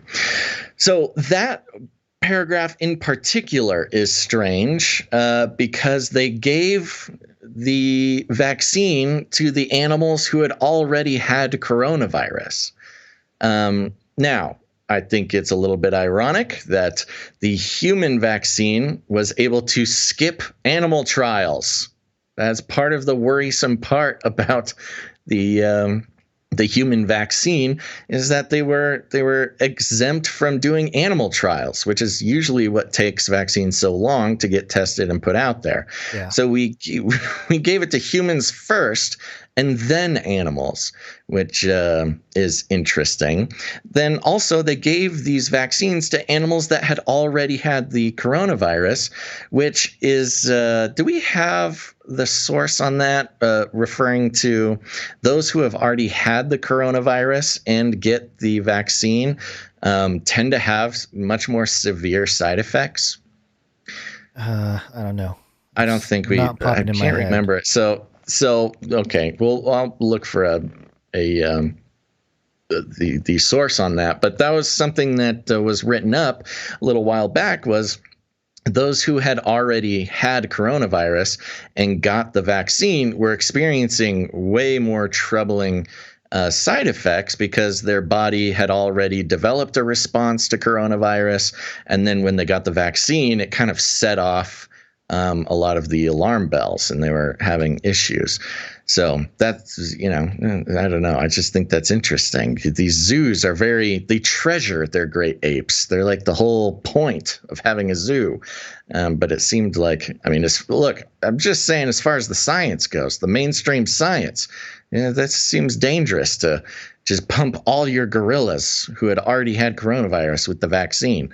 And it was untested. What if it didn't work? What if it killed them? They would have just done it all in one swoop. They would have had one gorilla and one bonobo left over. And who's going to go to the zoo to see one gorilla? Come on. Yeah. This is all leading to the genetic alteration of apes and the planet of the apes. They're going to say, oh, we need to cure the apes of coronavirus at the genomic level before birth, and one of the apes is going to be born talking. Yeah, isn't that the exact storyline of the more recent Planet of the Apes? I didn't watch like the prequel remake of it, but yeah, maybe something like that is the. Yeah, I seem to remember that was almost exactly what happened. Caesar. But don't quote me on that. Okay, let me jump into this one too, because this one's really exciting, and I think combined with the last story could be really concerning. This is coming from MSN.com. The headline is CDC gives tips on how to survive a zombie apocalypse. Seriously. Didn't they do this years ago, though? I don't recall. Yeah, they gave out like a kind of a joke thing that, survived the zombie apocalypse I think more than a couple years ago, 2016 or something. I'll look it up. You go ahead and read it. Yeah, okay. Yeah, see if you can find something. I'd also like to get the direct CDC source if you have it. Oh, wait, here we go. Yeah, 2018, zombie preparedness, cdc.gov. I think they updated it. Okay, is that what they did? I think so. I have the link right here if you want to look at it in the doc. Pop it in there real quick. And I'll that's the CDC one. Okay, so the article over here on MSN says the Center for Disease Control and Preparedness decided to share how you can be zombie ready in case there happens to be a zombie apocalypse. Quote, wonder why zombie apocalypse, and zombie preparedness continue to live or walk dead on a CDC website? Well, as it turns out, what first began as a tongue-in-cheek campaign to engage new audiences with preparedness messages has proven to be a very effective platform. We'll continue to reach and engage a wide variety of audiences on all hazard preparedness, the CDC said. They want you to be prepared for the zombies, just like you should be prepared for all disasters. And at least that's what they're saying. Quote, there are all kinds of emergencies out there that we can prepare for. Take a zombie apocalypse, for example. You may laugh now, but when it happens, you'll be happy you read this. And hey, maybe you'll even learn a thing or two about how to prepare for a real emergency. A blog post from the CDC website states. So, what do you need to do? Firstly, you need to put together an emergency kit with food and water that could last you a few days before you're able to find a zombie-free camp. And for more tips on how to survive a zombie apocalypse from the official CDC website, click here. Should we see? Do you think that there'll be anything interesting there? No, let's find out. I remembered looking at this thing in like 2016 or something. Yeah, I'm kind of recalling it now. It's probably do a little search on canarycrynewstalk.com. We could pull up our own very special clips, but let's see. Zombie preparedness products. This is on the CDC website. There's the zombie preparedness blog, zombie preparedness for educators. Zombie preparedness poster. Okay. Oh, they even have a graphic novel. Yeah, this is all PR to get CDC out there more. Oh, come on, CDC. I just remember. How much more PR do you need? You got Fauci running around screaming your name all the time. Yeah, this is very old. There's 2015, October 2015, National Institute this of one Health. I'm seeing 2011. Yeah, no, I'm telling you, this is like an old campaign thing. That's something, I will say that they, especially since Biden took office, they've been recycling a lot of old stories Yeah, we've been noticing that, haven't we? They want people to be distracted, and they're just rehashing all kinds of old stuff. It's the cycle, But what I do like? What I do like about this, and why I'm not too mad that it's making the rounds again, is it's promoting prepper culture. Yeah. They tell you to get a gallon of water per day, food, medications, tools and supplies, sanitation, hygiene, clothing and bedding, important documents, first aid supplies. They definitely made a mistake by not putting machete. Desert Eagle. The troubling thing is before it was just the wild conspiracy theorists saying it. Now the CDC is saying it. What do they know? I don't know. But vaccine, man. It's weird how they're recycling this right while the vaccine conversation is going on. Yeah, it's not the virus that's going to get everybody into zombies. It's the you know what they also don't have on this list is drugs and alcohol for bartering purposes. Yeah. Or to pay ransom when marauders take your grandma. Do they have backdoor swabs? Welcome to Chinese Show! New York Post wants backdoor swabs. New York Post headline: China makes COVID-19 anal swabs mandatory for foreigners. We just reported on how they flopping. I know. We just reported on them apologizing to the U.S. officials, delegates that were complaining. We never agreed to this. And now they're like, we promised we won't do it again. That they would never do it again. We promise not to do it again. We'll make it mandatory. So I'm not going to even read this. There's no point. Well, okay, so hold on. Well, I just want to know. So this is mandatory for all foreigners coming into the country? Yes. Okay, hold on. China has made anal COVID-19 swabs mandatory for all foreign travelers arriving in the country, a report said Wednesday. The government has claimed that such tests provide a higher degree of accuracy than other screening methods for the virus, the Times UK reported. As part of the new travel requirement, there will be test hubs in Beijing and Shanghai airports, the outlet reported. Can you imagine if you're traveling to China, you're scrolling through the news feed, and you see this? You're already on the plane. Oh, no! You're at the airport in San Francisco about to board a plane to go to China. Burn the engines. Yeah. You know what's so funny? This is actually genius. And I think, Trump could have learned a lesson from this if he had the chance. Who knows? Maybe Biden will learn the lesson. You don't need to impose a travel ban if you're going to mandatorily anal swab everybody who comes into your country.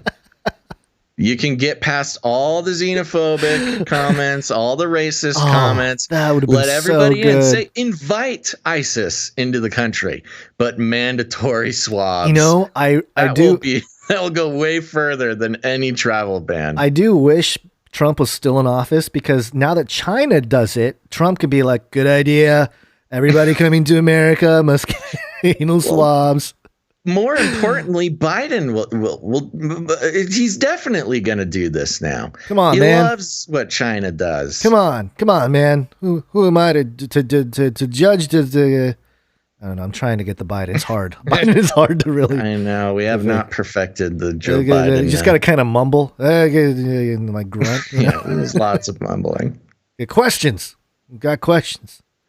Okay, so just flying through a couple more of these, and then we'll do a break, and then we'll bring Ark from Destiny Lab on here. This story is why do I have that in my thing here? Ooh, I'm missing a couple links. Hold on, let me throw this one in here. This story is titled "Supercomputer Shows Effectiveness of Double Masking." Oh. Yeah, hold on. Where's my mask jingle? I did have it. It was ready. Here it is. If you're working alone, wear a mask. The mask's not for you. It's to protect the people you care about. It says here, Japanese supercomputer simulations show that wearing two masks gives limited benefit in blocking viral spread compared to one properly fitted mask. So it's the supercomputer is anti-double mask. Yeah. and it shows like the a 3D CGI thing of the viral spread of a person's face. So yeah, see, there you go. 2 masks is not necessary. And I hope Gavin Newsom sees this, because part of his whole thing, the government thing he pushed out there, says trust the science, and also double mask when necessary. So. Yeah, this is a good idea. Just to remind everybody, all these links are available on canarycrynewstalk.com when the show is posted. Again, it's just good to have these in the hopper when somebody says, trust the science, double mask. You just bust this out and show them. Well, the science says, our AI overlord supercomputer says double masks are not the way to go. Yep. And this one real quick here. This is Reuters.com. Scream. Oh, this one I love. Scream, not swab. Dutch inventor hopes he discovered new COVID test. And Amsterdam. This is great. Yeah, Amsterdam Dutch inventor has come up with what he hopes could be a potentially faster and easier method to screen for coronavirus infections. Instead of unpleasant nasal swabs, notice how they don't mention the Chinese method. Instead of unpleasant anal swabs, Peter Van Wees asks participants to step into an airlocked cabin and to scream or sing. An industrial air purifier collects all the particles emitted, which are then analyzed for the virus. Quote, if you have coronavirus and are infected and are infectious and yelling and screaming, you are spreading tens of thousands of particles which contain coronavirus, Van Wees said. A serial entrepreneur has set up his booth next to a coronavirus testing center on the outskirts of Amsterdam to try his invention out on people who have just been tested. And it goes on here. I mean, yeah, it's got some video of people stepping into a booth. I really like the next part. Quote, it's always very nice to scream when nobody can hear you, said Soraya Asud, 25, who needed proof of a negative coronavirus test for a trip to Spain. Van Wees says that although lots of small particles from the person's blah, blah, blah. But yeah, I could see this catching on. If this guy can, Can you imagine what going to the airport would be like? Especially with all the screening, the testing. These people really. This is nice because it lets out the frustration of all these people being in a, being under lockdown, being in an airport, being tested. There is nothing I would love more than to go through TSA, take off my shoes, go through the thing, search my bag, and at the very end of TSA, step into this booth and just scream about it. It would be an eerie, it'd sound like a slaughterhouse in there. You're standing in line at TSA and you just, every 30 seconds... I'm sure the singers would show off, Yeah, then you'd occasionally get a opera singer or somebody who would, All right, so that's fun. And, this could catch on. I might support this. And then one more. I'll just read the headline. Reuters.com. When will it end? How a changing virus is reshaping scientists' view on COVID-19. They're basically saying that it's changing. It's changing, even though everyone's getting the vaccines. Now that it's changing, be careful. More people gonna die. Lots of people gonna die. Be scared. That's the message. Yeah, okay. Yep, there you go. Message received. Yeah. All right, well, let's take a quick little break. Thanks some producers. It's break time.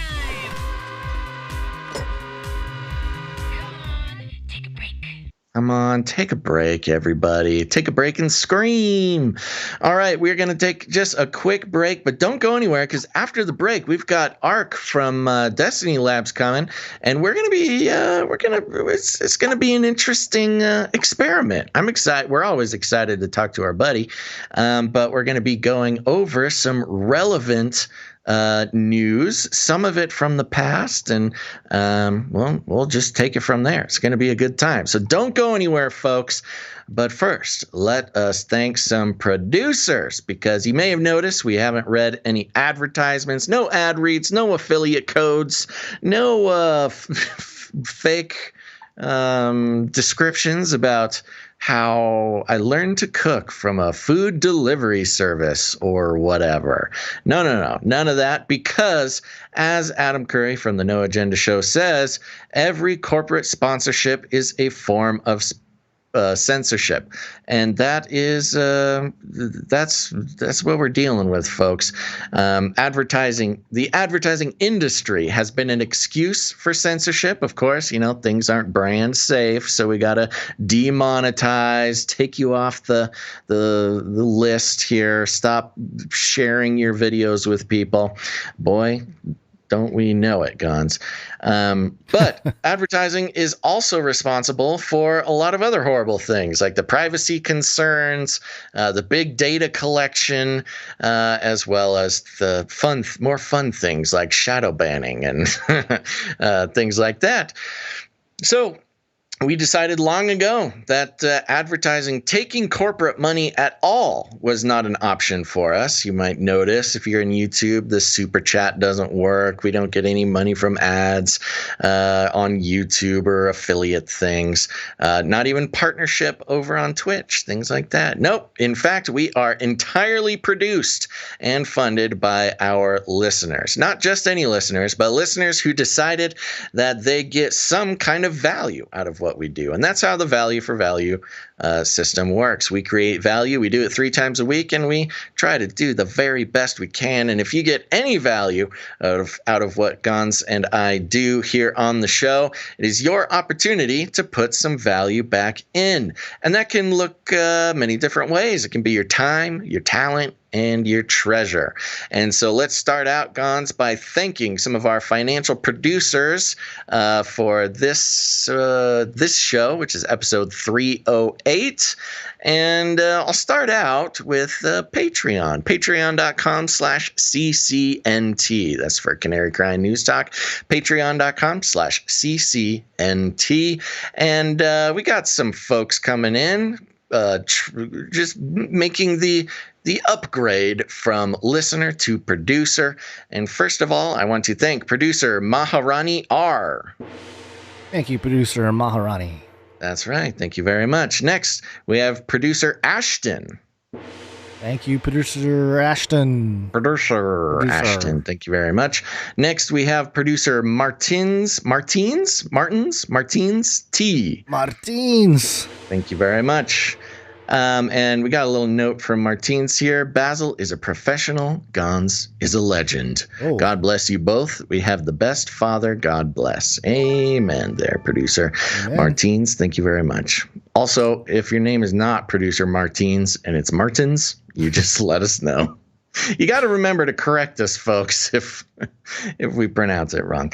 There you go. So thank you to those producers who came in over at patreon.com/CCNT for Canary Cry News Talk. Fun little tip there. Also for our Patreon producers, there's a nice little treasure trove of old school bonus episodes that you can get to there if you ran out of things to listen to.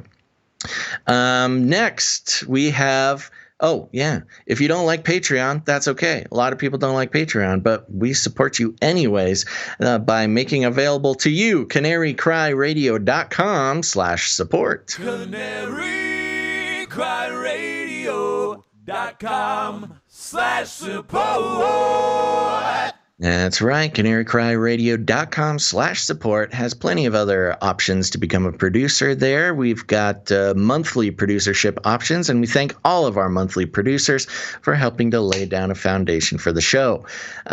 We've also got one-time producerships for those who, are just a little bit of afraid of commitment. That's okay. But you can come in with a producership in any amount for an individual episode. There's also cryptocurrency options, and you can read about the Canary Cry Roundtable of Knights and Dames. Gons, who do we have coming in on the PayPal? PayPal, first up, we have producer Ismail S. Thank you very much, Ismail S. And next up, we have producer John L.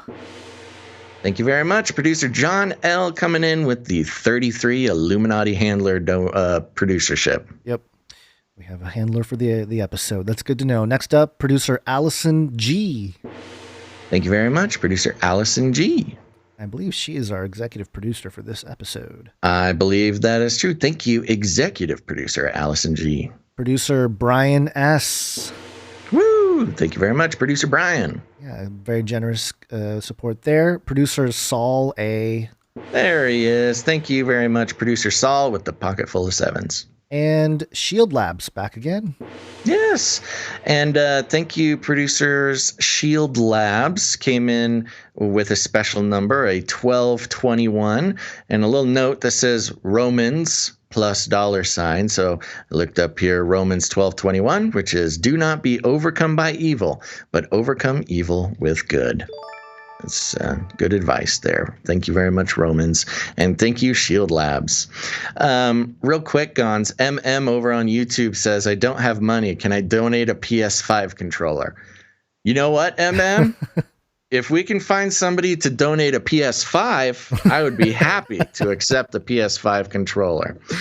Are you following the PlayStation 5 debacle, Gons? No, I'm not. I have my PS4, but I don't think I was even able to get my hands on a PS5 if I wanted to, unless I Nobody wanted to. can. Yeah. If you wanted one, you couldn't find one. You can only find them from on the sort of secondhand market. So there you go. If there's anybody who got their hands on a PS5 and just wants to become a producer. Did they stop production on him or what? I'm not exactly sure. Yeah, I think there was some problems. I knew there were some problems last I heard, but yeah, which were kind of illuminated by the Cyberpunk game. Yeah, I just have a lot of time on my hands to play video games, so yeah, just waiting that's where all the time that went to making Age of Deceit movies. Yeah, the reason why it hasn't happened sooner is because all of my time is spent. 2 children and spend all your time. Yeah. Oh, yeah.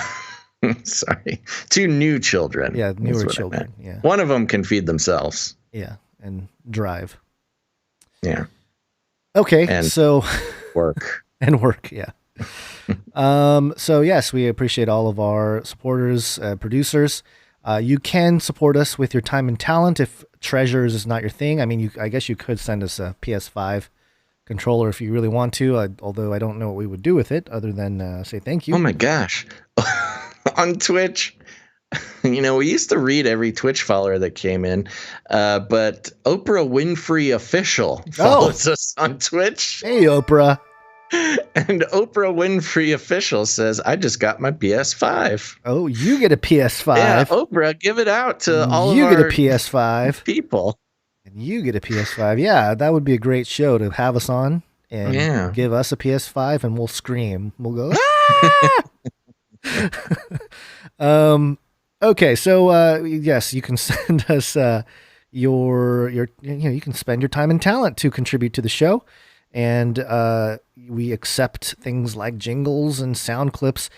Some people have different kinds of talents. And we got a couple clips from Nick K, who sent us a couple of Gollum Canary Cry News Talk clips. So here's one of them. It's Canary Cry Radio, my precious. It's tantalizing and full of truth. Yes, yes, yes. Oh, listen, you shall listen to the truth. This is my precious. My precious. It's a little too good. Wow. Yeah. I mean, that as far as the talent people have put into producing the show, that is a new one. That is a first for sure. What is the name of this producer? Producer Nick K. Nick K. Wow. Very impressive. Here's another one. Oh my goodness, my precious Basils and Ganses. They're trying to ruin me.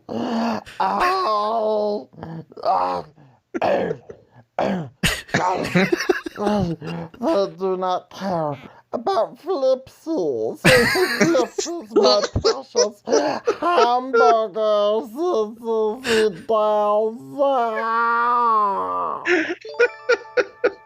That is fantastic. It's so good. Oh my gosh! Wow! Thank you very much. I didn't even know what to say. That was great. We will accept all kinds of voice impressions. Really, is that the actual Gollum? I'm pretty sure. We should check Nick K's IMDb page. That might have actually been the voiceover artist for Gollum. Wow, thank you. The range of talents that are provided to us by our producers is truly incredible. It's amazing. Yes, and of course, if you can't do voiceovers or Golems, or find Gollum to get his opinions on Canary Cry News Talk, you can send us art. One art, please. And this first piece comes from producer Allie. Yay! And she gives us Soylent Green Eggs and Ham. This the art great. is all Allie. The poem is a collaboration between Allie and Ebony Blaze, working together in perfect Seussian harmony to create this epic ode to cancel culture. You want to read it, Basil? Yeah, and on the left, we've got just an exquisite cat in the hat, and on the right, we've got Dr. Seussian zebra or donkey. And sit down, kids. It's time for a story. I will still read censored books sold on eBay by some crooks. You should get them while you can, before they widen out the ban. It's 1984, you see, a brave new world for you and me. Burning books is lots of fun in Fahrenheit 451. And if I ran the People's Zoo, then maybe I would ban you too. That was really good. Very good, yes. Very well done. And of course, referring to the new revelations that Dr. Seuss was racist and banned and canceled. Yeah, well, at least part of his work, not all of his work. Very good, producer Allie and Ebony Blaze. Yes, thank you very much. Very, very apropos to the topics we cover. Next up, we have one from producer Mike B. This is, come on, man, you're the Neanderthal. You're the Neanderthal. This is in reference to Biden calling Mayor Abbott of Texas a Neanderthal for opening up Governor Texas. Abbott. Or Governor Abbott. I'm sorry, Governor. He called him a Neanderthal? Oh, you didn't see this? No. Oh, you missed it. I missed it. Hey, we're not going to do the Neanderthal thing there in Texas. That's my really? attempt. Yeah, let me see if I can find it real quick. That's got to be racist by somebody's count, right? All the Neanderthals are like, ugh. You can't discriminate against Neanderthals. Yeah, they're going to come back and, with all the genetic stuff they're doing, they're going to resurrect him.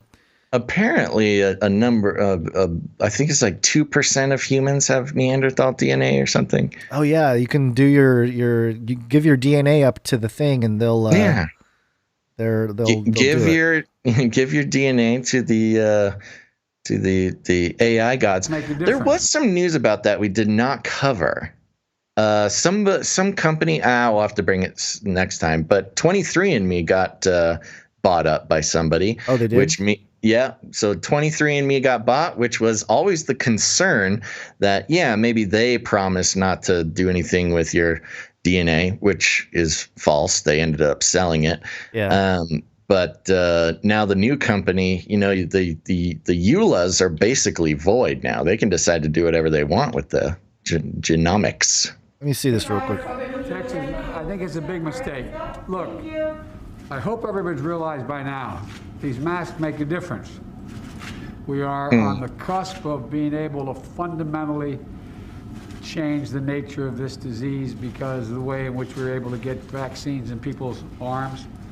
We've been able to move that all the way up to the end of May to have enough for every American, every adult American to get a shot. And the last thing we need is the Neanderthal thinking that in the meantime, everything's fine, take off your mask, forget it. It still matters. All right, there you go. Wow.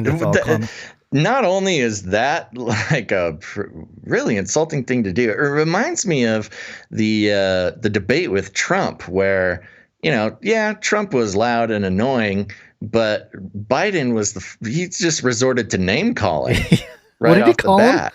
What was it he I kept don't know. calling He told him? him to shut up. He called him a clown. A clown, that's right.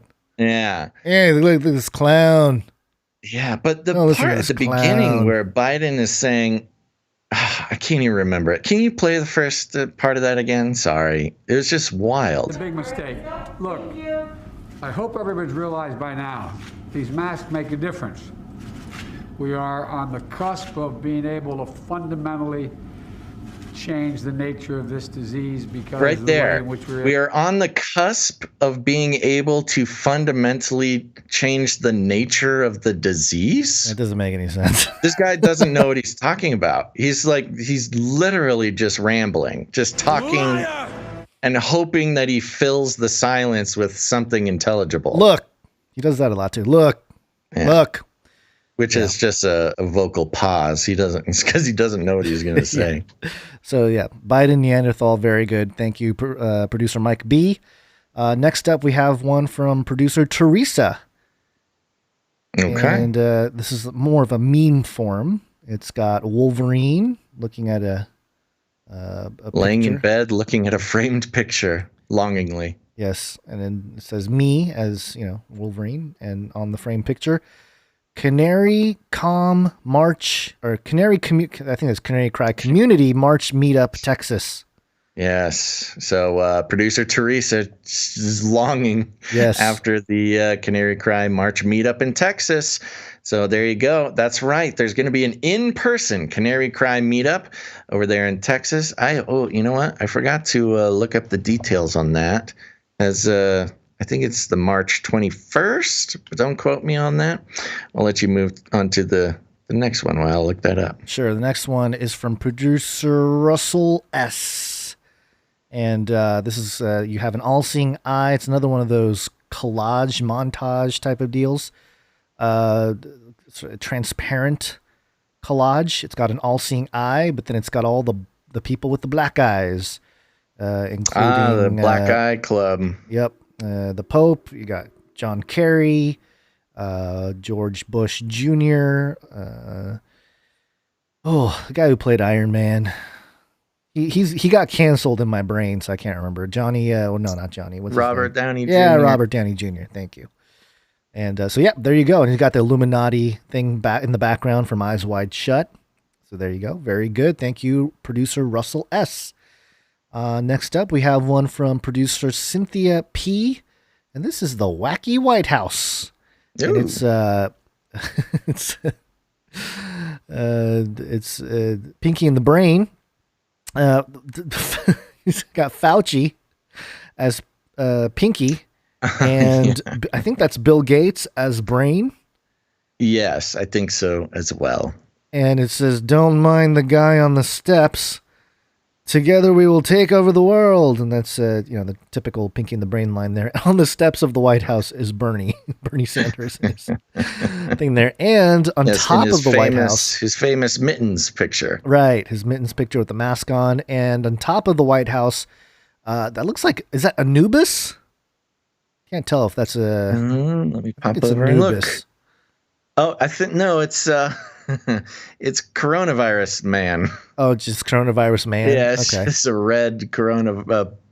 He's holding the virus. Body. Okay. Yes, but he's got a coronavirus for a head. Yeah, and then you got all the chemtrails up in the sky there. So a lot going on in this little image. Oh, you got the syringe too, with just the coronavirus inside the syringe. Classic. Very well done. Thank you, Cynthia P. Appreciate that. Next one is from producer Grace, and we haven't had a picture or piece of art from producer Grace in a little while, but here it is. The first one, the quote, "It's like Mama always said, never strap knives to a rooster if you arm your roosters." Is that something you said? Sounds like something you would say. Yeah, this was regarding the rooster who killed its owner with a knife strapped to its leg. Yeah, it's like Mama always said, never strap knives to your roosters. If you arm your roosters, your house is going to get slashed. Ah, okay, it keeps going. I didn't realize this whole piece is double comment. But also, producer Grace sent us a note and said that she's had a head injury. So she hasn't been able to do art. She said, "I fell down the stairs and landed on my head." don't do that. It's not fun. Anyways, I'm back for more art. So good thing. I'm glad that you're okay, producer Grace. Just hope nobody was trying to take you out, for the outstanding artwork for Canary Cry News Talk. Maybe somebody. I hope so as well. Yeah. Yep. That is there anything else in the note here? So it's like Mom always said, never strap knives to a rooster. If you arm your roosters, your house is going to get slashed. Yeah, so there are chickens surrounding the house. For those who can't see, there's a house surrounded by chickens, and that's Medium, Sauron, and Gandalf, and Dum Dum on the roof. They have knives strapped to them. If you look closely, Sauron is obviously the evil leader. The house is all slashed on the bottom. I think it's because it's either Grace or Grace's niece, if I remember, has chickens. You got to remind me, Grace, of the chicken situation. Grace has got a chicken situation over there. So I know Gandalf is one of their chickens. Oh, right. Okay. So maybe Sauron and Medium and Dum Dum are real chickens in there. Got a real chicken coop going on over there. Thank you very much, producer Grace. I was blasting through the Texas meetup thread on Canary Cry Community. That's canarycry.community in case anybody wants to join up with other Canarians just like them. It is happening on March 21st. And I think they are still figuring out the location.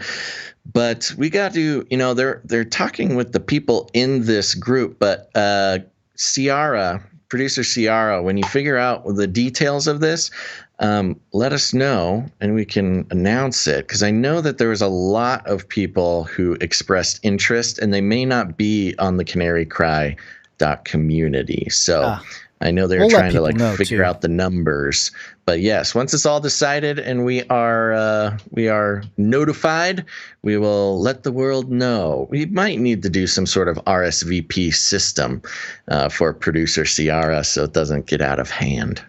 Yep. We'll keep you posted. We got one more piece of art, and then we'll go into Arc from Destiny Lab. Okay. This last one is by Quantum Solace. And it's I think he's one of the Street Fighters, if I'm not mistaken. Is it? Okay, maybe not. I don't know. It's a guy. I think it's supposed to be Newsom.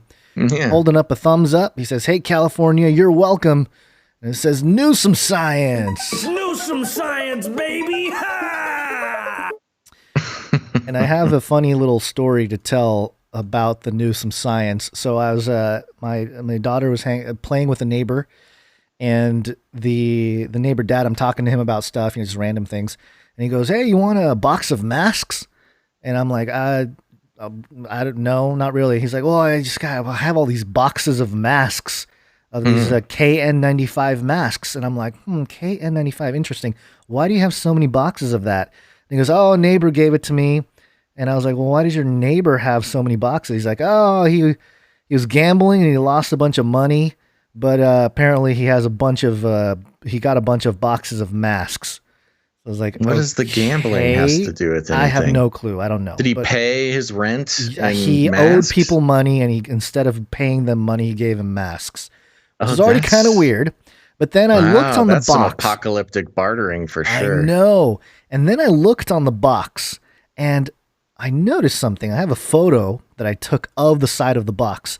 KN95 protective masks, non-medical, 1,000 pieces, made in China. And I remembered that these are the masks that Governor Newsom bought from an electric car company. Right. That he paid over $1 billion to give us, to make us these masks that didn't even pass the health protocol. They were trash. He basically just bought $1 billion worth of trash. Yes. And so I don't know how our neighbor got a box full of them, but yeah, I was Very like, "Oh, suspicious. these are the masks." So that's funny. I mean, Newsom's already shady, but he must be dealing in really shady circles where he's like, "I can't pay you, but here's 50,000 boxes of masks from China."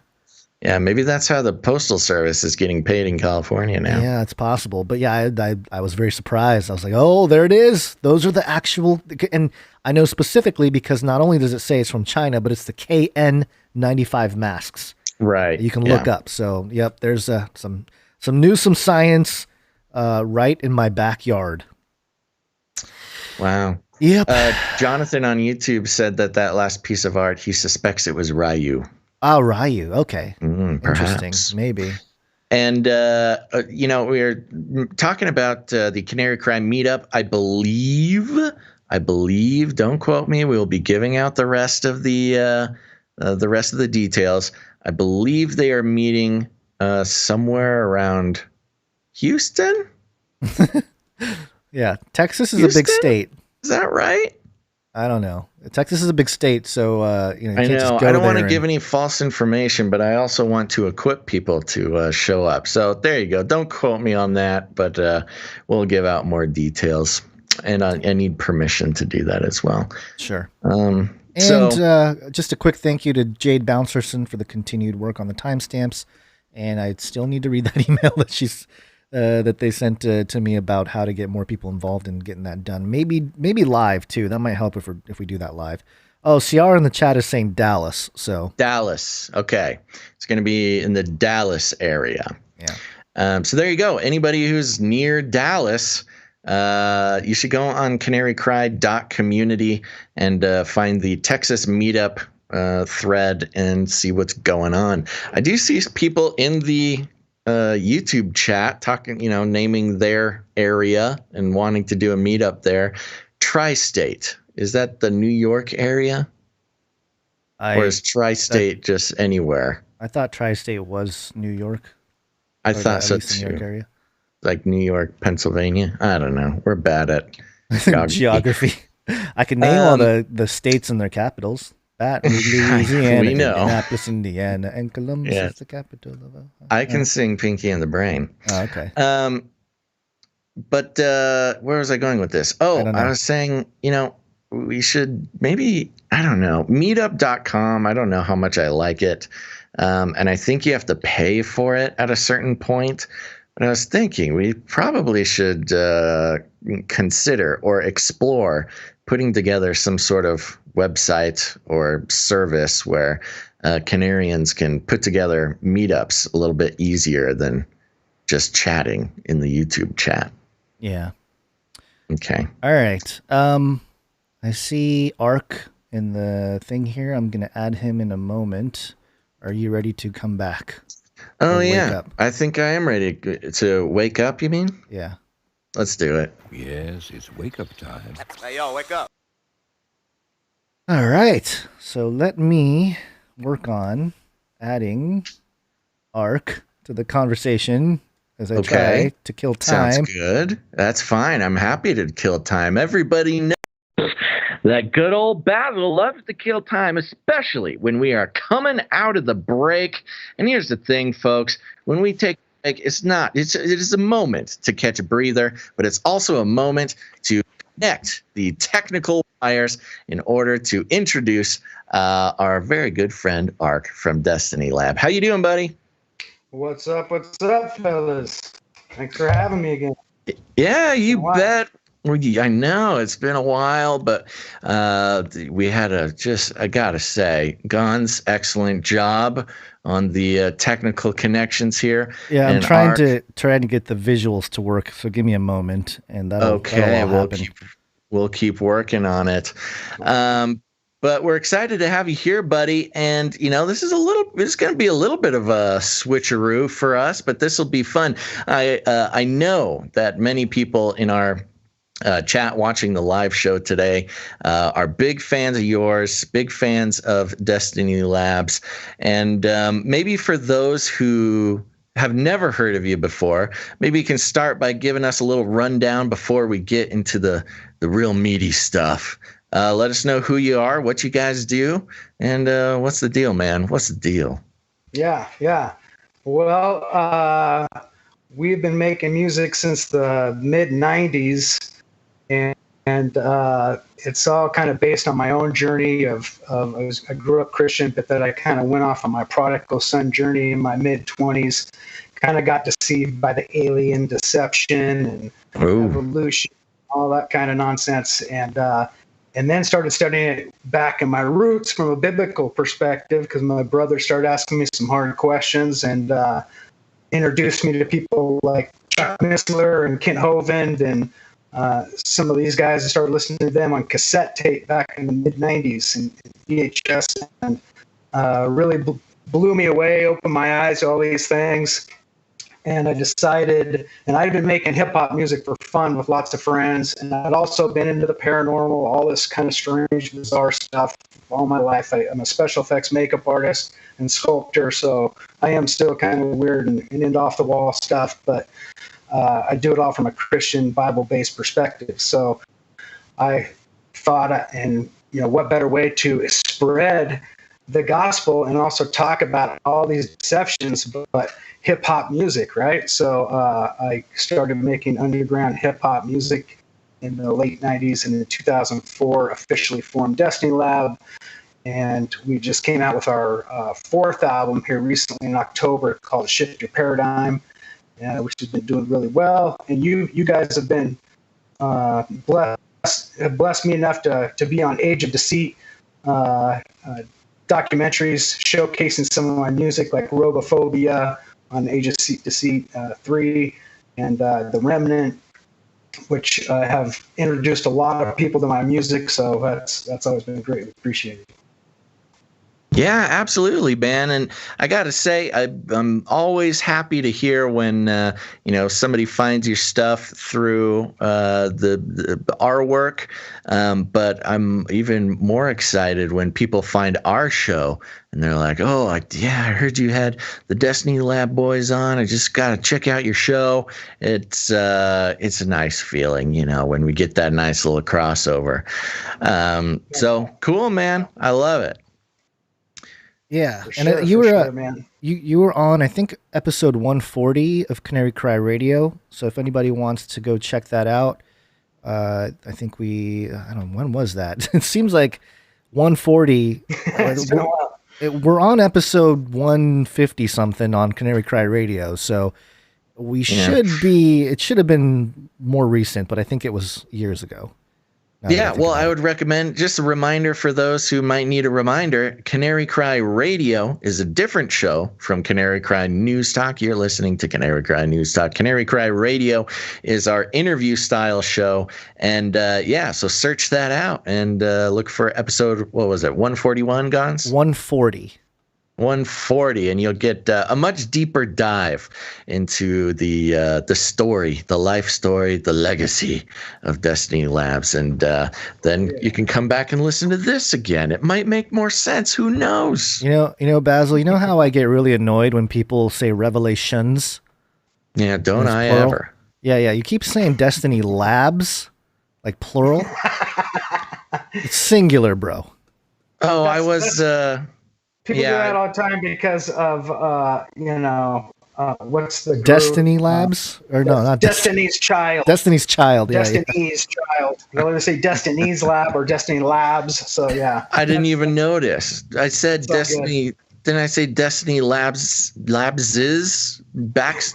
I forget. We got to review the tapes. So anyways, this is Art from Destiny's Child, and we're happy to have you here, man. It's really great. You're a big part of my teen years. You're coming of age. No doubt. All right. So what are we getting into, Gons? First off, let's briefly mention, so you said you have a new album. Let's mention that real quick, and then we have some stories that you sent that, because it is news talk, technically, we do want to review some stories that you sent, which look very, very interesting, and it's really reaching into history. But what's the latest album here? Yeah, the latest album is Shift Your Paradigm, came out in October here just recently, so we've got a deal right now. If you order all 4 of our albums, we're going to throw in a free sticker for you. So if you go and mention this, that you heard us on Canary Cry, we'll throw in a free sticker. Also throw in a free download our concocted collabos, which is 30 additional songs just with me and other artists. So that's a total of 100 songs in total, and that sticker thrown in. So I'll hook you listeners up. If you want to do that, go to destinylab.com. And then I also podcast with my brother called Digging for the Truth with Ark and Neo. So if anybody wants to check that out, that's kind of where I've got some of these articles. We have done some podcasts about old newspaper stories, and originally more talking about like the Nephilim and giants and all the old newspaper stories we found on giants. And so we started a Facebook page called Old Newspaper Stories. It's a Facebook group that you can join if you look that up. And all these articles we found, well, then I started digging into some other unusual topics. So yeah, we'll get into those things. I figured it might be pretty interesting for your listeners to hear some of these things that I found. Yeah, so this the first one you sent us, and these look like they're very old. This one's from September 6th, 1914. And the headline is "A Food That Does Away with Youth. Remarkable discoveries about a glands in the brain that may enable science rapidly to turn children into men, chicks into chickens, calves into cows, and sate war's appetite for meat and men." You know, I thought dailymail.co.uk was the king of like long headlines, but this subheadline, they've been doing it for a while apparently. What's this all about here? So can people see this at all or not? Yeah, they can see the headline, and I can kind of move it around if you wanted to. Okay, so you can see there's a picture of people kind of marching into Molech's mouth there as well. But what's fascinating about this, you know, there's the whole recent thing. There's all this recent thing of hipsters into the pineal gland, awakening their pineal gland, cleansing their pineal gland, opening their third eye, all this stuff. You know, this has been going on for a long, long time. It's nothing new. Like I said, nothing's new under the sun. Yeah. But what's fascinating, you know, I'm not sure if you're aware that the bones, the skull and bones, have a actual sacred rite of eating a pineal gland, supposedly, and they call it the obscene rite. And so it's kind of weird that kind of blends into this. But what they're saying here in this article is literally that they're feeding ground up pineal glands of baby animals. So if you had a baby rabbit, for instance, they would kill a bunch of baby rabbits, dissect their brains, extract the pineal glands of these babies until they had a whole bunch of them, and then fed those to other baby rabbits. And they found out when they do this with any animal, not just rabbits, but all kinds of animals they did this with, that they would grow into giants. What? What in the world's going on here? So I don't know if you want to read this article or want me to or whatever, but it's really. Yeah, we can dig into a little bit here. Yeah, I think this is definitely worth looking into. I don't know if I have the right link for that one, Guns. You might need to replace that, but just so I can take a look at it. Yeah, let me do that real quick, and then I can read the article here. Oh, sorry. Yeah, you're right. I do have the wrong link. Oh, no, there's some freezing going on. Oh, there you go. It says here, in one of H.G. Wells' imaginative works, The Food of the Gods, he conceived a magic food which made giants of men, animals, and vegetables. Even more remarkable is a scientific discovery just brought to light, the effect of which may be not only to supply food for the warring nations in a manner never before conceived, but may likewise furnish, quote, made to order men to fill up the decimated ranks of the contending armies. Oh, I love how it comes straight at it with the military angle. It kind of reminds me of the Clone Wars and Star Wars, like a army made to order. Yeah, exactly. Yeah, out of children turned into men. Yeah, wow. Soldiers. Yeah, it says here, in a word, this new scientific food eliminates youth, or rather hastens maturity. Food animals born within the past few weeks and which, in the ordinary course of events, would not be available as food for European soldiers for many months to come, may, by the application of the new discovery, be made available within as many weeks. Oh my gosh. Yeah. Well, I love this next part. While children who ordinarily would not be old enough to fight for their country for 10 or 15 years, that's not long enough. 10 or 15 years. Oh, these poor child soldiers. 1 or 2 years old. Yeah. Perhaps be developed so expeditiously that they may take an active part in the war within a year or two if the conflict lasts that long. Oh my gosh, dude, this is crazy. This, you know what's even crazier about this? It reminds me of our show. If Canary Cry News Talk was a show in 1914, we would definitely be reading this article. Yeah, maybe we're not we're not so cutting edge after all. We're 100 years late to the party. This might have to become a new segment on the show. This is a great. Dude, this is the tip of the iceberg. I have dozens and dozens and dozens. We want to make like a coffee book or a coffee table book full of these or something like that. Oh, that's a great idea. Awesome. So yeah, anybody want to get in on that and hit me up, Destiny Lab. We might be able to make that happen, man. We could do a team up, get this sucker funded.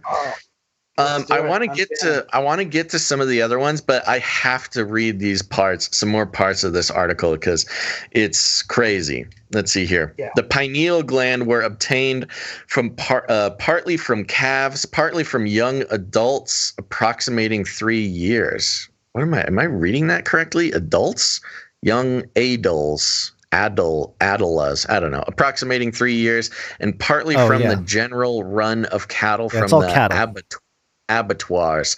The glands averaged 2.11 grains in weight. Sorry, folks, if it's a little hard to read this, it's because it is literally a scan from an old newspaper. There was a marked difference in size and shape in the many thousands of glands which made up the several pounds, thank you, which were used in the course of the experiments. Oh my gosh, this is too many pineal glands, man. It's so weird. They say it so matter of fact too. They're like, we grinded these pineal glands and. Well, and like you mentioned, the illustration is of a bunch of people walking into the jaws of Moloch, and underneath that, the caption, much like if we were on Instagram or something, the caption for this illustration is "Victims of Moloch into the open and fiery jaws of a monster representing war. Millions of submissive slaves are meekly advancing, accompanied by ignorant multitudes and carrying the product of their labor." Wow.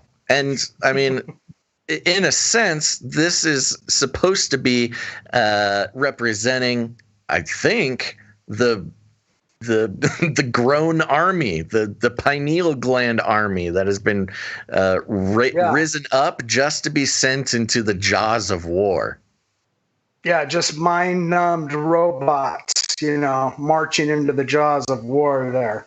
And if you see there lower, there's a picture of 2 chickens, one smaller and one larger, and that's the actual picture of a giant chicken that grew big.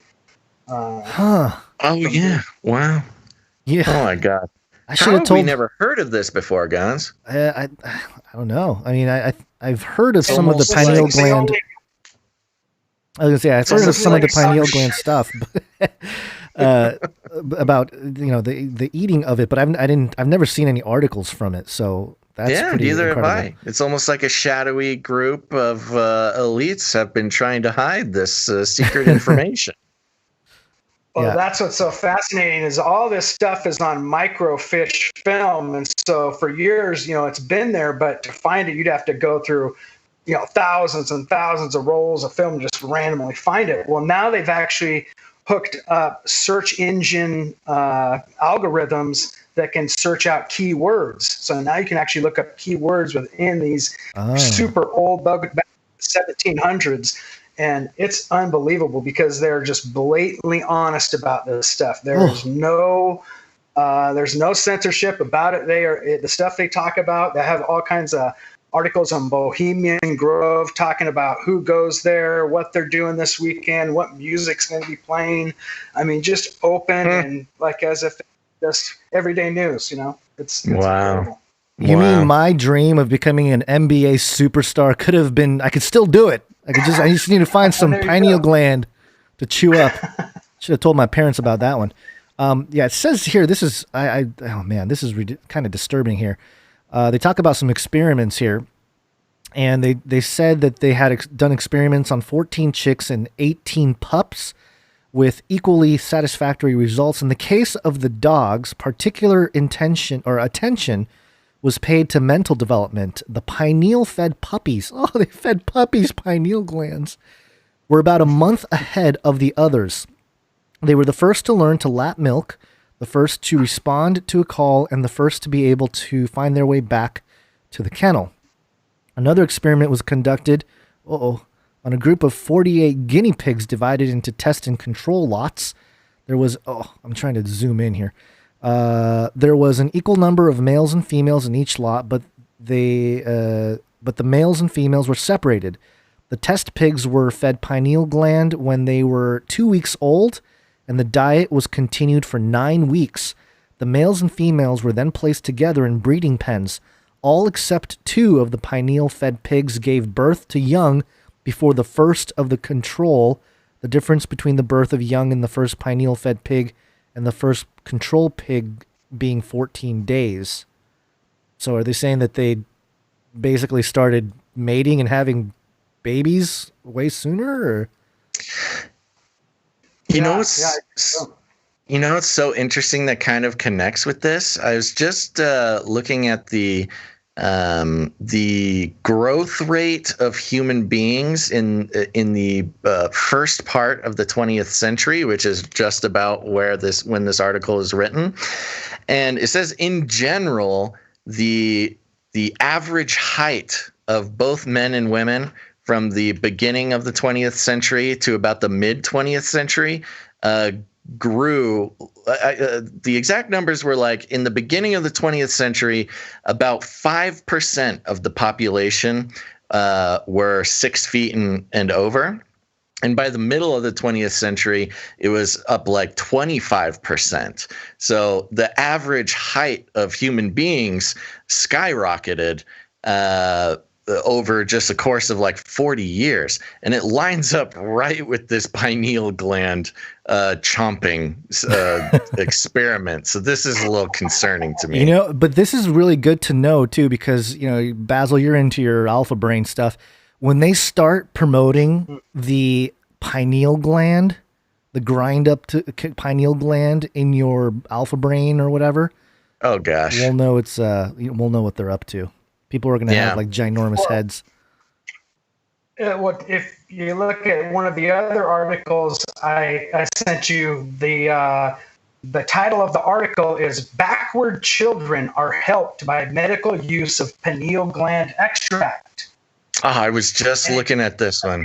Comparing these children to the Cyclops, which then follows into my other article I sent, which will put the nail in the coffin. But if you look at that one, it talks about how they started doing this on actual humans. Yeah. Okay. Let's see here. This is to make retarded or mentally challenged children smarter. Yeah, this is from September 22nd of 1915, Backward Children. Wow, what a way to put that. What a way to state that. little different. PC back then.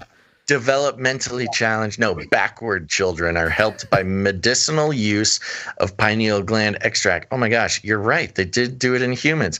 Situated as if it were the third eye of a cyclops in the forepart of the gray matter and connected by 2 little strands to the so-called optic thalamic of the brain is a tiny hollow globule, the pineal gland, about the size of a pea, of a pale yellowish hue. This is the little gland once thought by Descartes and other philosophers Descartes, yeah. To be the seat of the soul. Modern science has regarded the pineal body as the remnant of an undeveloped third eye. Physiologists, however, have rather discredited the doctrines of evolution and by experiment have shown that the strange little gland exerts a marked influence over all the other tissues of the human skeleton, particularly mental and sexual growth. Oh gosh, we don't need to get into both of those here, guys. Dr. Carrie Pratt McCord of Detroit has just undertaken a series of experiments with small animals, which indicate beyond cavil that pineal gland substance from cattle, given the food, causes precocious development of younger animals, chickens, puppies, calves, and guinea pigs. That's the one we just read. And then it goes into experiments on young. Pineal gland substance, however, taken from calves and young animals yielded at once very important results. The young creatures fed with young glands grew and matured rapidly and acquired the full weight and sexual development of adults in a few weeks' time. Strange to say, the instant the young guinea pigs or other animals become thus full-grown and parental, the pineal gland lost its effects. Although, for Dr. McCord, tried hard, he could not produce giants or other extraordinary features. The extract from the pineal gland seems potent only to produce precocity, and full development in a short space of time. Let's see here. Ooh, wow, they really jumped into this whole thing. Let me just keep going.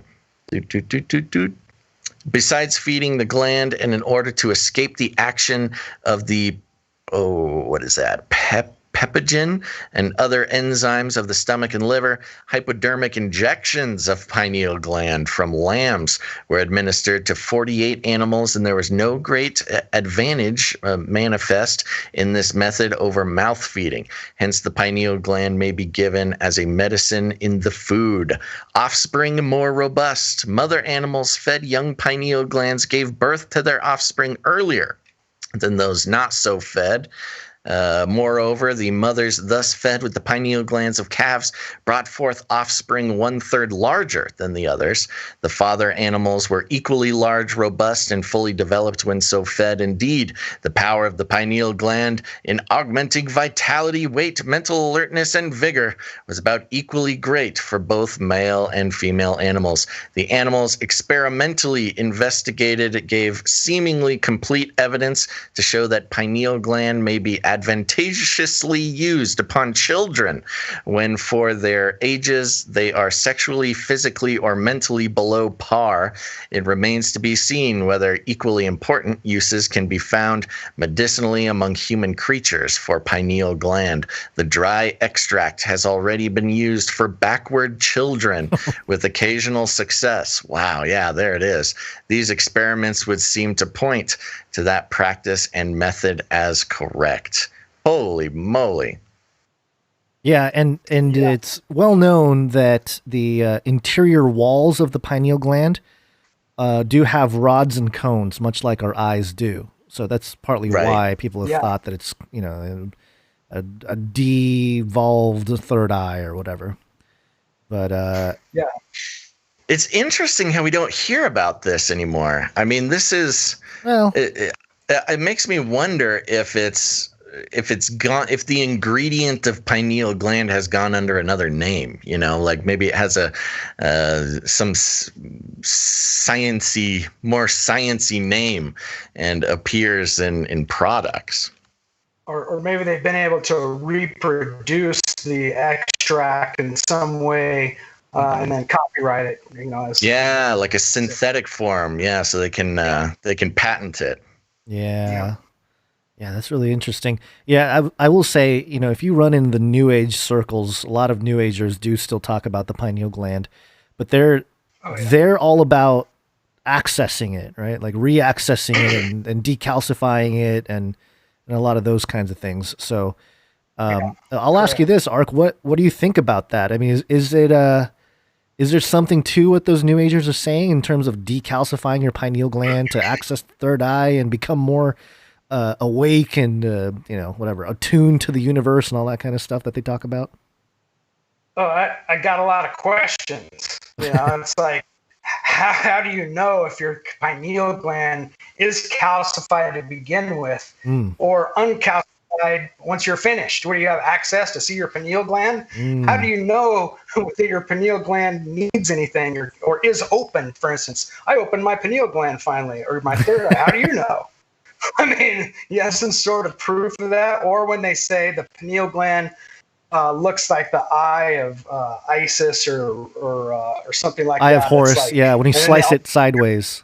Eye of Horus.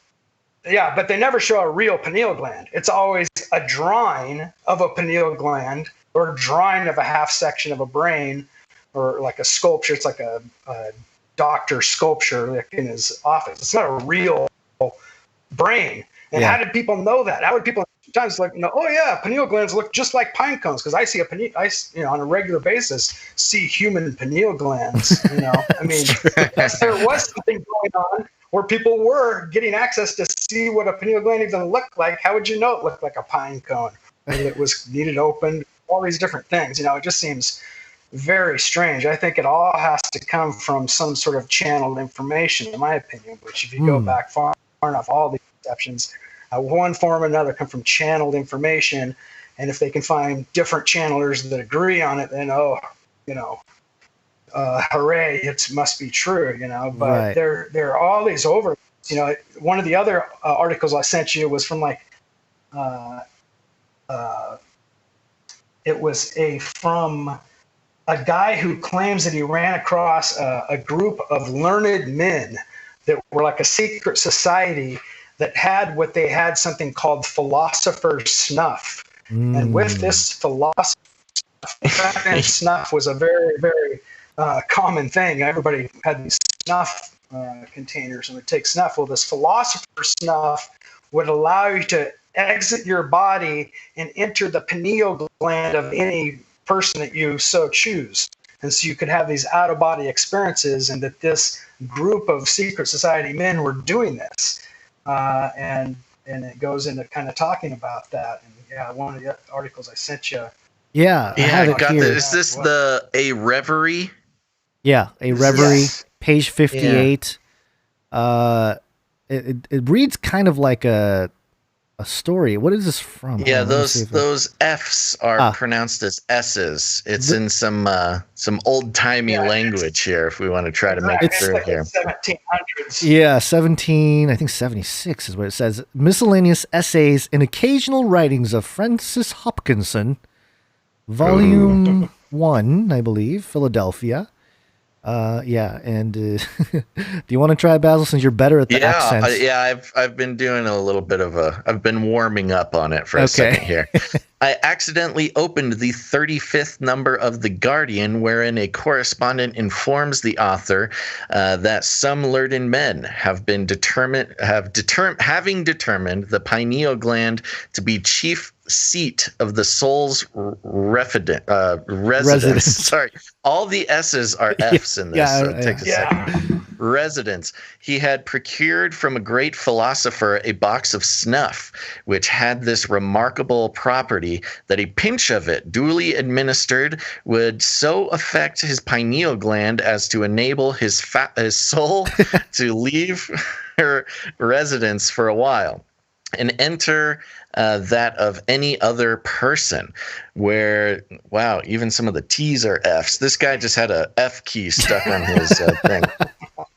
Where she, in a moment, become acquainted with all the stranger's ideas, knowledge, and pursuits by mere intuition.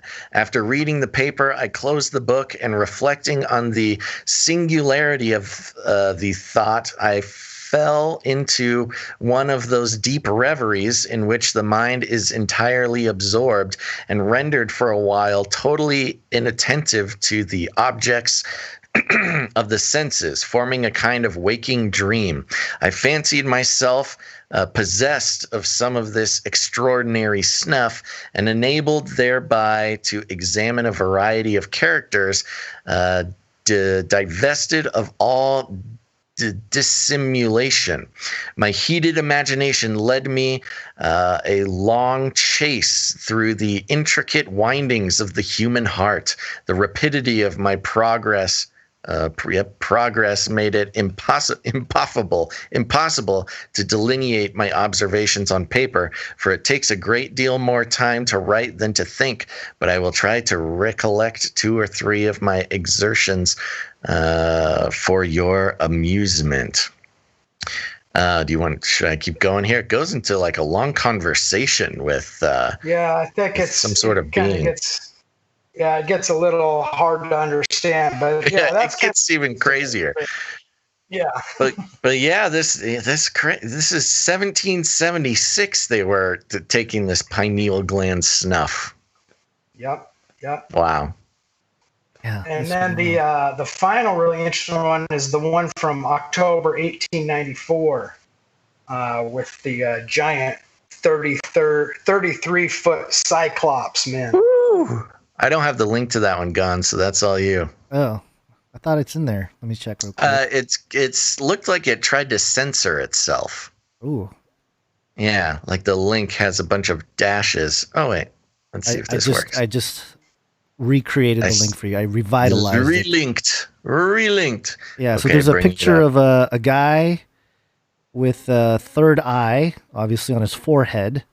Looks like he's holding a walking stick there. And I'm trying to pull back so I can get the headline of this article. It's kind of hard to get it to work here. Men will be big. Yeah, hold on one second. Where's the actual headline? Oh. Yeah, where does this article start here? Oh, I see. The giant man with the walking stick. Yeah, I see the giant man with the walking stick. It's above the picture. It's above the picture. Okay. Oh, yeah. Men will be big. What happens if I click on this? Oh, that's nice. That makes it easier. Okay, hold on. Yeah, and for those who are just listening, we are making our way through. This is on the Center for Bibliographical Studies and Research, and these are all copied, like you said, microfiche copies of these articles. So we have to make our way through the original text here. And it says, men will be big. When the 6th race is born to life, a new theosophic belief. 33 feet will be an average height. 3 eyes for human beings. The vulgar clothing of the present day will be discarded in the new utopia. Oh, good. This is what our elites are still trying to get us to. So let's see what they had to say. Although of but recent development, if not origin, the doctrine of theosophy has become sponsor for some very startling theories and ideas. Ever since MME. Oh, Madame Blavatsky's Isis Unveiled. And other works produced such a sensation in certain circles, the Belivera in the faith have introduced, as they increased in numbers, series after series of new and original planks, as it were, in the platform of their belief. The recent Congress revealed to what depths the Theosophian mind can travel and what revelations of a thrilling character they can bring forth, among other things in which they have... Wow, that's a big illustration they have there. Scrolling. I think the text is written on the left side there. No, it goes down below here. A firm belief is the certainty of the appearance of the 6th race, and judging from all that has been said of that race, it is going to be a marvelous one. In her lectures in this country since her arrival, the Countess Wachtmeister, who was for many years Madame Blavatsky's most intimate companion, has announced that this race is going to appear in America, and that very shortly the advent of this superior race has not been talked of outside society much until the Countess began to lecture. William Q. Judge, the distinguished and assertive theosophist of New York, has some very pronounced views upon the 6th race, its personal appearance and characteristics, he says that the men will be 33 feet in height and that they will wear no clothing. That is the kind of covering which we designate as clothing. Ooh, that is not what this illustration says. It sounds like they were too afraid to print according to the word of Blavatsky there. In explaining his theories, Mr. Judge says that Theosophic philosophy divided life on this globe into 7 races, or 7 great families of people. This septenary division is an assertion based upon the rules in nature, which has been remarked by sages of all ages. Each race is marked by the development of a sense which the previous race had not at all, or possessed only in a rudimentary degree. Then it goes into all the races. Let's see here. The first race came into existence millions upon millions of years ago. The third race underwent a great change. That's the whole theosophy narrative cosmology there. Right. Goes through the different race. But notice how they have the third eye. Their pineal gland is exposed. Yeah, later on the bottom here, it says one of the most interesting things about this new race is the third eye. The belief is based upon 2 little organs in the brain, the pineal gland and the pituitary body, which are connected and which physiologists have not found to be of any use whatsoever. They are about as big as an end of your finger. Some lizards and frogs and various other animals have a third eye in the top of the head. Sometimes this eye is used and sometimes it is not. The theosophic, the text here is kind of messed up. The theosophists believe that the time was when man had a third eye on top of his head, but that it disappeared into the center of his brain, and that the pineal gland is now, nil that is left of it, or now that is left of it. They believe it was an actual workable eye. In the 6th race, they think that this eye will again appear. They think that it will be a visible eye, somewhat larger than the other eyes, and that it will have powerful sight physically, and moreover, it will have spiritual vision, and that individuals will be able to see everything everywhere. Mr. Judge doesn't, quote, that sex will disappear in the 6th race. It's interesting. I just go right into that.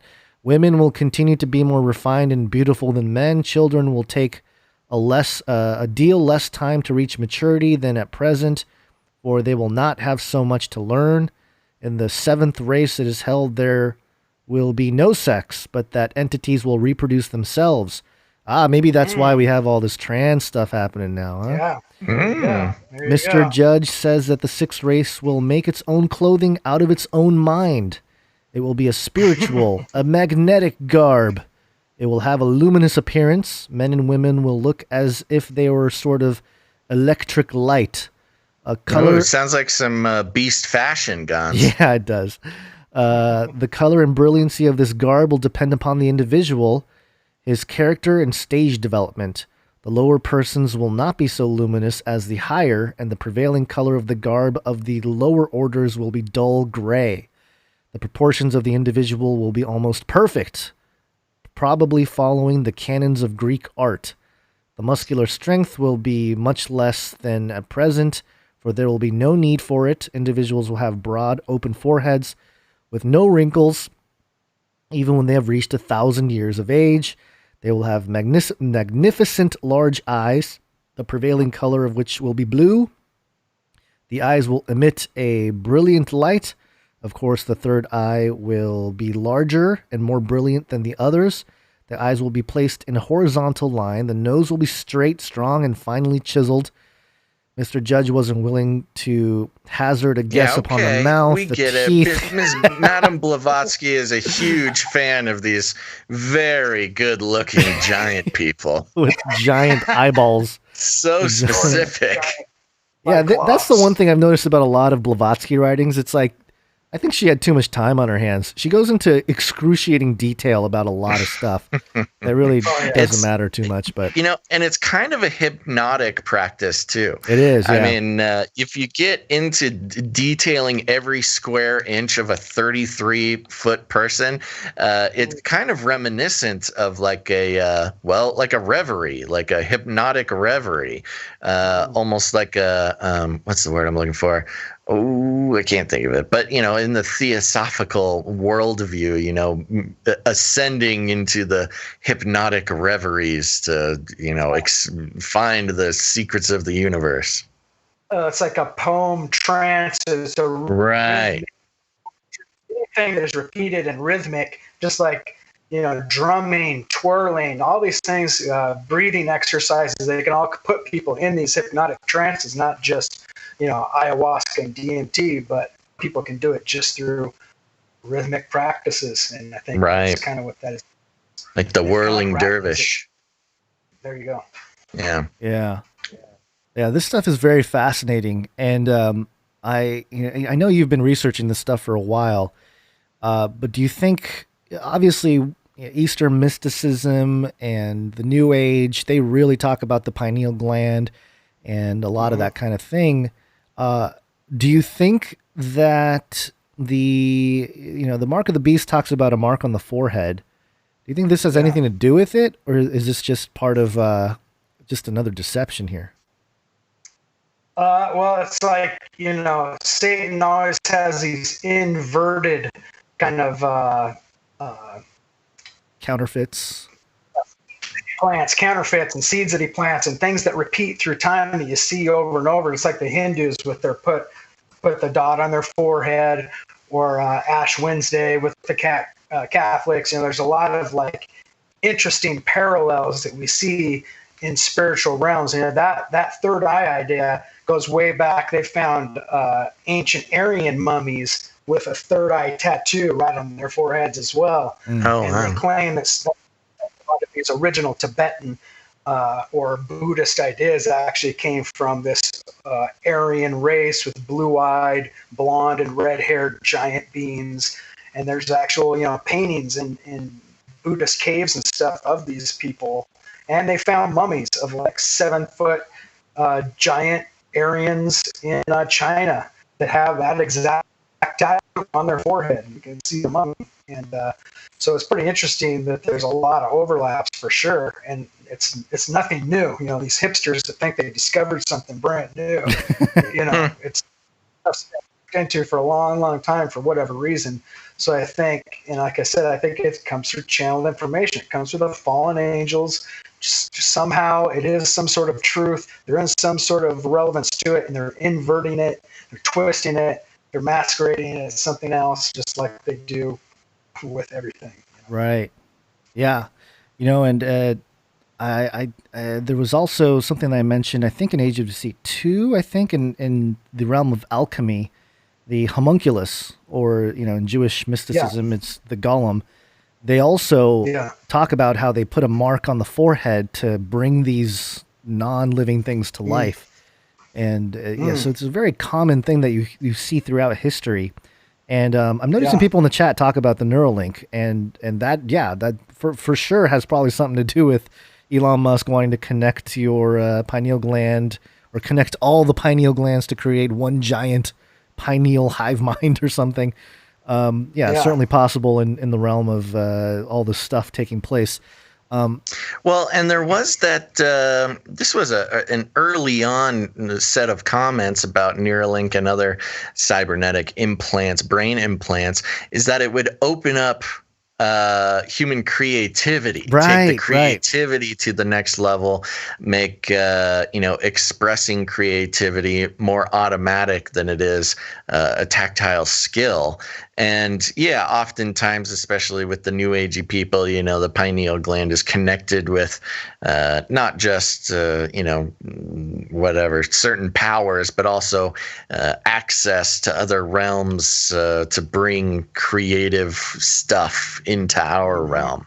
So it's very interesting how just seeing from over 100 years ago, these discussions about the pineal gland and how it's the thing that will expand the regular humans into 6 more races and make them better and better looking and no wrinkles and smooth and so beautiful.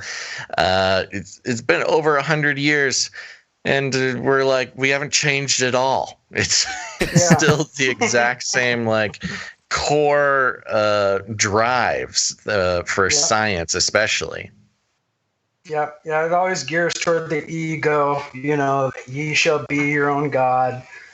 Something that will tell you all you need to do is look within. All you need to do is just stop. Don't resist. Just let everything inside. And that's kind of what the same story that repeats when they interact with these entities, whether it be aliens, DMT, ayahuasca trip, or shadow beings, or your grandma on the Ouija board. And that's the thing about this whole hive mind thing. We're able to access what people think they're able to access. Their grandma or something through a seance or a Ouija board, but they're actually talking to these familiar spirits, So I think what's going to happen is these things are going to take the masquerade to a whole new level and pretend that people are downloaded their consciousness. So imagine hooking up to a device that claims that it can download someone's consciousness, and then you can ask this machine or black box a question, and it repeats back anything that person kind of would know, just like a familiar spirit does through a Ouija board or a seance, and that this thing would just basically become a hive mind of demonic familiar spirits that are familiar to all those people who went with it through whatever ritual or intent, alchemical process that is allowing them to pretend to upload their mind to this hive mind when it really doesn't have to be any type of technology at all. It's just we assume it's technology, and it's really just a giant Ouija board in disguise. Yeah, ooh, giant Ouija board in disguise. Yeah, we've talked, and I think there's clips of it in one of your songs on this album that quotes the guy from D-Wave. I'm blanking on his name right now. Jordy Rose. Jordy Rose, thank you. Yeah, where he's basically saying that we're summoning entities and that these entities will be far beyond us, and they're gonna see us as they're admitting it. They're admitting that they're talking with these beings, that they're not good, they're not bad. They're kind of like the great old ones of HP Lovecraft, and they don't really care about you because they're just so smart. It's the same way they describe the enlightened entities or enlightened masters of old. It's kind of the same type of thing. You'd think people would notice that pattern. It's like, oh, that sounds like the demons that people have been talking to for centuries. And now that this quantum science guy. Especially when, like Joe Jordan has found, when you rebuke these entities in the name and authority of Jesus, they actually leave. Right. People have been through sleep paralysis, alien abduction experiences for sometimes decades, never to get rid of it, suddenly recognize these things are demonic, call them out as what they are in the authority and name of Jesus Christ, and they actually leave, never to return again. It's actually a cure for sleep paralysis and alien abductions. Yeah, it's pretty fascinating. I do want to do one more story here, and it really is apropos to what we're doing. It's a Nephilim update. And this is from Reuters.com. They tend to do this every few months. And we were talking about how they're just recycling a lot of stories right now for some reason, like stuff that they had published years ago. And this Reuters article is fact check: images of alleged giant human skeletons are altered. And and it says here, posts in a Facebook group for flat earth conspiracy theorists claim to show images of colossal human remains shared as alleged proof that gigantic humans once roamed the earth. These pictures have been altered and are part of an internet hoax that has been around for more than 15 years. And let me just show you the actual pictures here, because they are some of the most mundane and obviously faked photos that are out there. Let's see. Like Come on, mud Facebook. fossils. Yeah, so this first one is, I don't know if you can see that. Can you see this, Ark? I can't. No, all I see is Basil. I don't know. Oh, yeah, what's that's going right. on. I have... Got to tune into the stream, man. I know. I'm sharing my screen now. So, yeah, this first one is, it's a skeleton in the ground, and there's a few people in some the highlight-colored vests working on it. And you can clearly tell. I mean, you can tell it's Photoshopped. I mean, Yeah, my goodness. it's pretty obvious that anyone that's got, any moment of clarity will see this and say, yeah, this doesn't look real. And then the other one here, altered photo. Independent fact checkers say this information could mislead people. Oh, no. Thank you, Facebook, for telling me. Let us be misled. And it's a dual picture. It's a picture of a skeleton on the left with some people, archaeologists, kind of digging it up. And on the right is what looks like a book cover by Fritz Zimmerman with the forward by L.A. Marzulli there. But yeah, that's clearly like a Photoshop job there. It's like a large-headed being. I mean, come on. This is like, I don't know. It's just ridiculous how they try to debunk it with, it's building a straw man, and taking some of the stuff that's obviously fake and saying, oh, look how fake it is. And Reuters seems to do that. And they rope in the flat earthers into this. And what are your thoughts on that? But we don't have to get into it too deep, but they... That's exactly what's happening is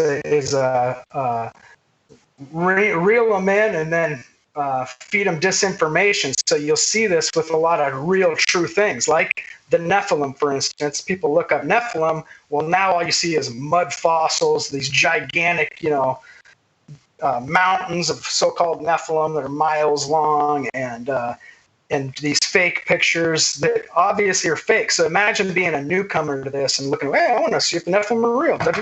And then it's just all this disinformation. It's like, oh, that's what these people believe? Right. Well, forget that. It's like the flat earth. It's like, I think a lot of it has to do with this, the documentary that's put out called The Principle. And you've talked with, what's his name? Rick Delano, I think his name is. Yeah. The guy. And that right after that happened, all of a sudden, flat earth became this giant thing. And somebody put in a lot of money to attach whenever you type in geocentric model to all of a sudden bring up, oh, that means you're into also flat earth. And the same is true with dinosaurs don't exist movement. The dinosaurs don't exist movement was proven to be started by a group of atheists. I have actual factual information that proves that was started by of atheists as disinformation, as like a gag to see if creationists would fall for it. Now all these creationists believe, yeah, dinosaurs don't even exist. It's really, really, it's sad to see because you gotta know that the enemy, whenever anything's true, he's going to attach this disinformation to it to mislead people down these other rabbit holes that have nothing to do with the real evidence or the real truth. So yeah, and I've heard about the trees don't exist theory that some flat earthers peddle, and that's when I started to really think like, okay, this isn't just disinfo, but this is like a true psyop of getting people to really go down rabbit trails that are, in the end, they're pretty fruitless, in my opinion. I mean, I'm not going to sit here and say that I don't know, that I know for sure that the tree thing is fake. I don't know if you've heard of the ancient tree truth thing here, but they talk about it here. It says, as explained here in the previous Reuters fact check, the group speaks to a belief among flat earther conspiracy theorists who contend that our planet is not a globe but a flat surface, and that, quote, real trees no longer exist. Followers of this conspiracy contend not only that trees are not real. Yeah, quote, the trees we see now are small ersatz versions of giant 20-mile-high trees that used to exist on Earth in ancient times, as related to the Quartz article here, but also that giants who once roamed the Earth were the ones who cut them down. In 2007 article in National Geographic stated, quote, rampant reports and pictures of alleged giant skeletons which it describes as obviously fake, blah, blah, blah. The reason why they brought up the tree thing is because I think the Devil's, what is it called? The Devil's Tower? Devil's Tower, yeah. And Close Encounters of the Third Kind. Right. They say that that used to be, a giant tree, and it's just a tree stump now. And so, the Devil's Tower, yeah, in Wyoming. So sure, like that. It's interesting how they mix it all up into this one giant thing, and they attack the Facebook group called the Flat Earth Nephilim Hybrid Giant Biblical Truth that has 7,000 members on Facebook, and there's a part of me that's like, yeah, it's good to explore different ideas and see what's out there, sure. Because you never know, but also. You're at this point in the game, I feel like there's a lot of stuff out there that's meant to discredit all believers. And that's what I see happening with some of this stuff is like people bite on they get fed misinformation, they bite, they take the bait, and they're lost in some rabbit trail that doesn't really matter anymore. And then they start arguing about it. And that's kind of what I've noticed with some of the flat earth stuff too and look, that's not all. I'm not saying all flat earthers are bad people or bad believers. They're not. Yeah, no. But not at all. I often, the people that are the most outspoken flat earthers will say, you don't read your Bible. You're not a believer if you believe the globe earth lie and all this kind of stuff. It's like, your faith shouldn't be based on the shape of the earth. Like it really shouldn't. But some people, for some people it is, and it's troubling. But I like how they try to just mix it all into this one big mesh in this Reuters article that's fact checking. And if anybody was curious, they could just go back to some of these older articles from 100 years ago and see that it was much more openly discussed, these plans and ideas out in the open, probably because the reach of the publications weren't as far. But yeah, it's very fascinating. I find it all interesting, and I think we're in this time now where we're drowning with information, and so it's even more difficult to weed out what is true. But obviously, we hold on to the ultimate truth here. So, any other comments on some of this stuff here? At least the fact checking by Reuters. Speaking of Flippy arm, I got my original Armatron. Ooh. Oh my gosh. Basil jealous. We've got a Flippy lover, everybody. That thing is awesome, man. I need to get my little desktop Flippy. Yeah. I've had that since I was in like 6th grade. That's so funny because, they're trying to sell all these new desktop Flippies for thousands of dollars. You've had yours for what? At least 10 years. It's 86 or something like that. I can't remember what year. It's been around for a while. Oh, that's so funny. Well, thank you so much, Art. Now, one last time before we wrap up the show here, tell everybody where we can find your work, find the new album, and then we're gonna make you go on record again about this special deal you're giving our Canarians. That's right. Yeah. So destinylab.com. If you go there and mention that you heard about us, heard about the music through Canary Cry, I'll throw in a free Destiny Lab sticker, new 5-inch stickers that we got to go along with your album. Our new album's Destiny Lab, the Shift Your Paradigm. If you buy all 4 albums, you can get all 4 albums for $40, and then we'll also throw in additional 30-song download, which is our Concocted Collabos album, which is just a digital-only album, but we'll throw that in as a digital download for you. So it's like 100 songs total for $40 plus the free stickers. That's a great deal. And we also have people asking about the that Facebook group you mentioned about the old newspaper articles. Yeah. Old Newspaper Stories is the website or the Facebook group that my brother and I run. And if you like a lot of stuff we talk a lot of the same stuff you guys talk about, but aren't quite as well put together. You know, you can check out our podcast, Digging for the Truth with Ark and Neo. We do that about once a week, so you can check that out. And then we've got all kinds of archives at our YouTube.com/Destiny Lab, with tons of music videos, which are really good for sharing this information, planting seeds about some of these subjects that we talk about, because it gives not only the audio of what we're talking about, but then visuals to go along with it. So it's great for witnessing, planting seeds to people. And then we got a Patreon as well, patreon.com/Destiny Lab, if you want to hear behind the scenes and live performances and stuff that has never been published. So. Awesome. There you go, folks. Go get connected. Go get some music, and make sure to check out all the great work coming out of Destiny Lab. Not Destiny's Child, although, you know what? I'm sure they still have some fans, but Destiny Lab is way better. So go do that. All right, buddy. Well, thank you so much for coming on the show. This has been a real pleasure. Always a fun time with you. Absolutely. Yeah. Pleasure was mine. And yeah, if you guys want to do a weekly get together, let me know. All right, buddy. We'll definitely stay in contact. Okay, there we go, everybody. Make sure to check out one more time Destiny Lab, DestinyLab.com. Check them out on YouTube, and of course, all the other great work that Ark and his posse are getting made over there. All right, Gons, what do you think? Should we? You bet, buddy. Take it easy. All right, Gons, do you have any last things you want to do before we end the show here? No, not really. I have to fix you now, because now you're out of frame for those of you watching, which it's not the worst thing in the world, but yeah. Well, I've also completely lost control of my VR hand, so things are going well for all of us here.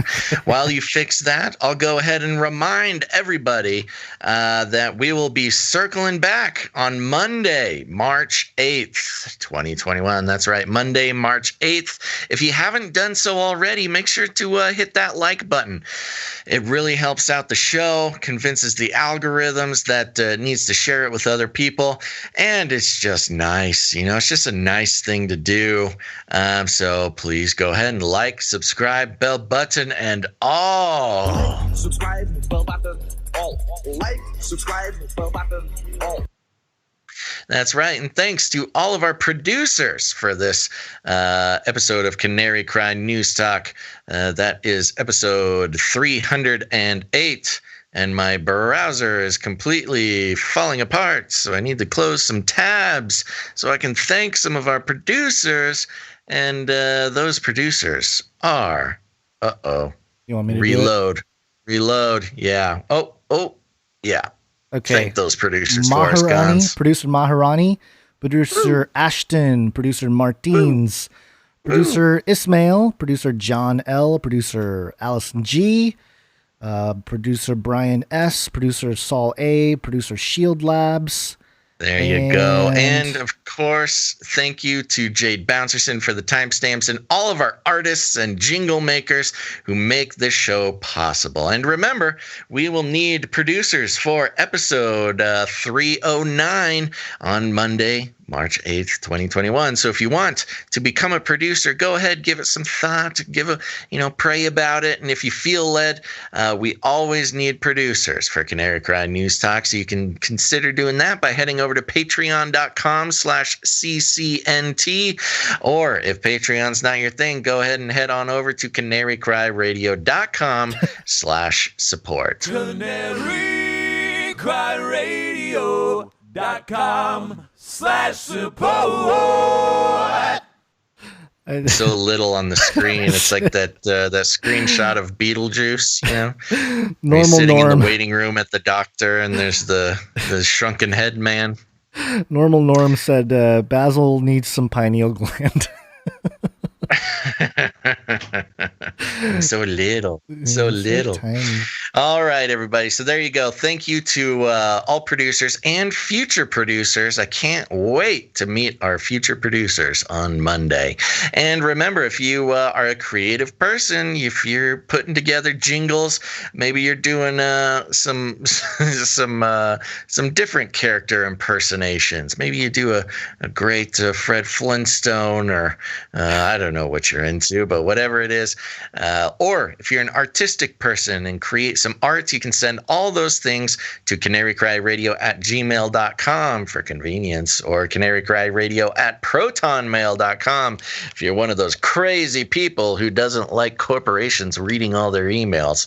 Either way, we can't wait to feature your work as a producer on the show. Now, there's like I said, there's a lot of ways to produce the show, but if financially or creatively is not in the cards for you, that's okay. There's a lot of great free ways to help the show out. One of them, of course, is by liking the video, sharing an episode with your friends and family, but you can also leave ratings and reviews. I will be reading ratings and reviews next Friday, and we always love it. We read all the reviews, all the ratings. And it's very helpful for the algorithms to share the show with those who may not have heard it before. So please head over to Apple Podcasts and leave a rating and a review. And like I said, you got friends, you got family. They're starting to wake up to the fact that the world is not what it seems. Even the normies are starting to realize that something's fishy around here. Go ahead, tell them about the show. Share an episode with them. Maybe it's this episode. Maybe it's next episode. Whatever it is. You will be surprised about how many normies will be interested to hear about the facts and figures, the real science going on over at Canary Cry News Talk. Or you can go ahead and share it on your social media if you like to make it easy on yourself. Either way, thank you so much. We call it rattling some cages, folks. And if you need any more instructions, here's what you do. You walk right up to them, you grab them by the cage, and then you shake it. The end of the world occurred pretty much as we had predicted. I want to shake things up, stir up some controversy, rattle a few cages. Hey, stop that! You'll never silence me. I'm the last angry man, a crusader for the little guy. Leave the bird alone. Never. Rattle a few cages. Rattle a few cages. The human race will have every opportunity to improve. And if they don't? Ask Noah. That's right. Just ask Noah, folks. All right, Gons, any last words? I just want to thank Ark for coming on to the show, and we'll hopefully see him again soon. And thank you for all the producers. Thank you all the people in the live chat. Hope everyone has a great weekend, and watch out for those banana peels. That's right. Don't get goofed on by those banana peels, folks. Come on. And of course, again, don't forget, head on over to destinylab.com. Get yourself some music. Great deal. Don't forget to let them know that we sent you. All right, folks. One more time, we're circling back on the 8th of March. That's for Monday. For Monday. That's next Monday. So make sure to turn on notifications, follow us in multiple locations, and of course, subscribe to the podcast version because we put that out every show. It's increased quality. It's a great place to listen to the show. Okay, folks, thanks for listening to this episode of Canary Cry News Talk. Make sure to tune in next time. But until then, think outside the cage. People don't even read their Bible, for heaven's sakes. Are you even woke? This is the way. You can't handle the truth. Everybody loves waffles. Remember, reality is an illusion. The universe is a hologram. Buy gold. Buy! I want to shake things up, shake things up. I want to shake things up, shake things up. Leave the bird alone. I want to stir up some controversy. I want to rattle a few cages. I'm the last angry man. You'll never silence me. I'm the last angry man. I'm the last angry man. You'll never silence me. I'm the last angry man. A crusader for the little guy. Well, we'll see about that. Whatever, Illuminati. Flippy pot. That's where I started. Light up a huge blunt. A joint. Give everybody magic mushrooms. Smoke. The CIA, I mean, lots of intelligence agencies have tested secretly dosing communities. LSD. Psychoactive pills should be covertly administered.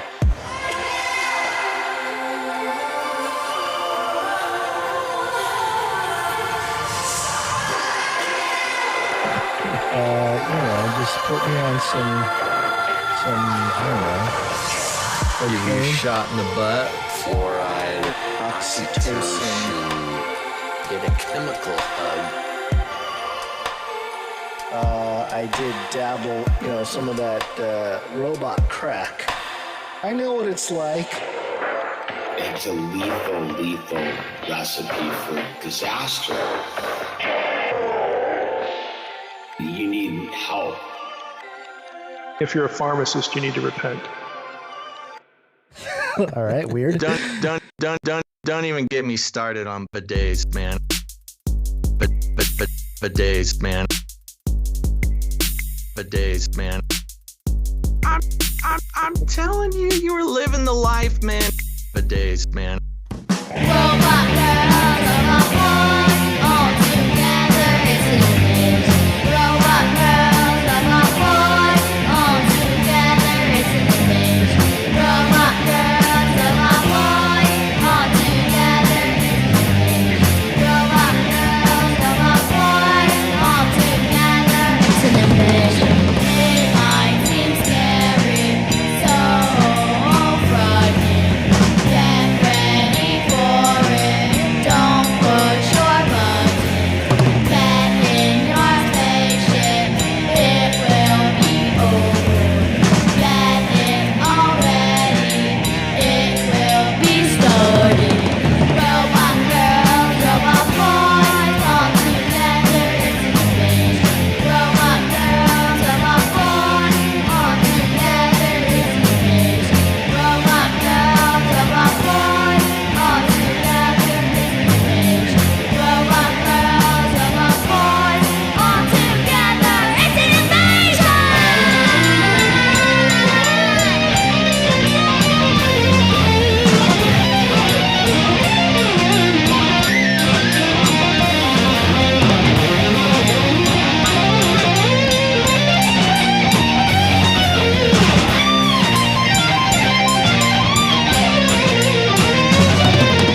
Robot girls, robot boys, all together it's an image.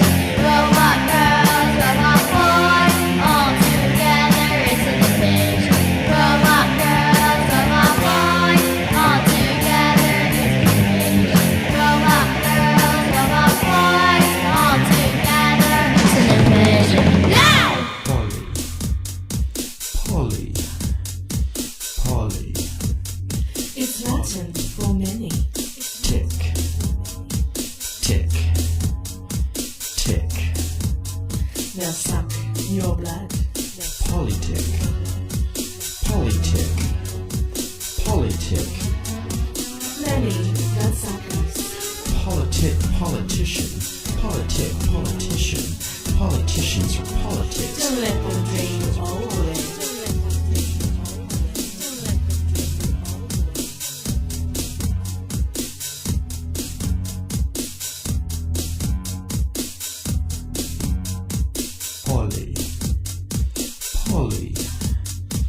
Poly.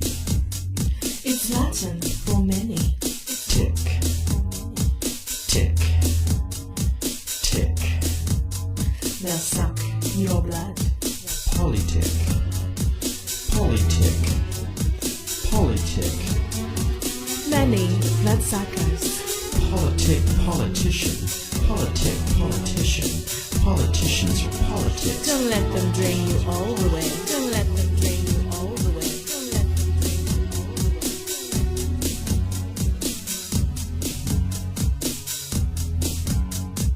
Left wing. Right wing. Left wing. Right wing.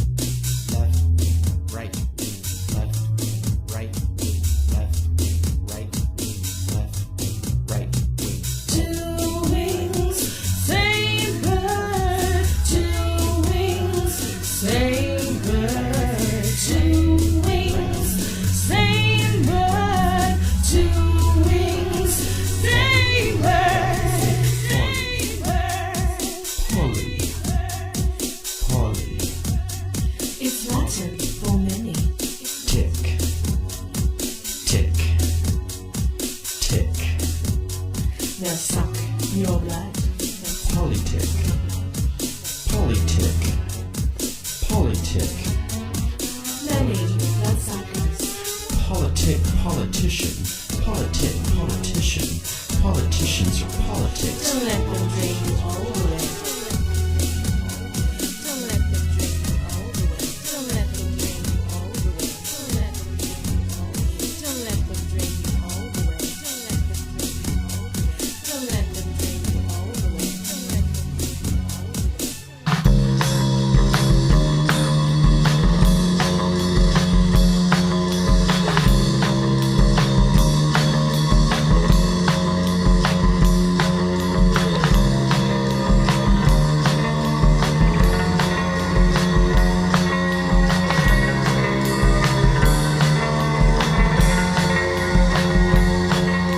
There's nothing to watch on my color TV.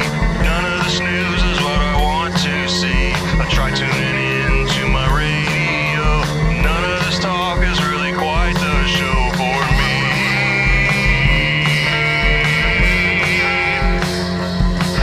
For me.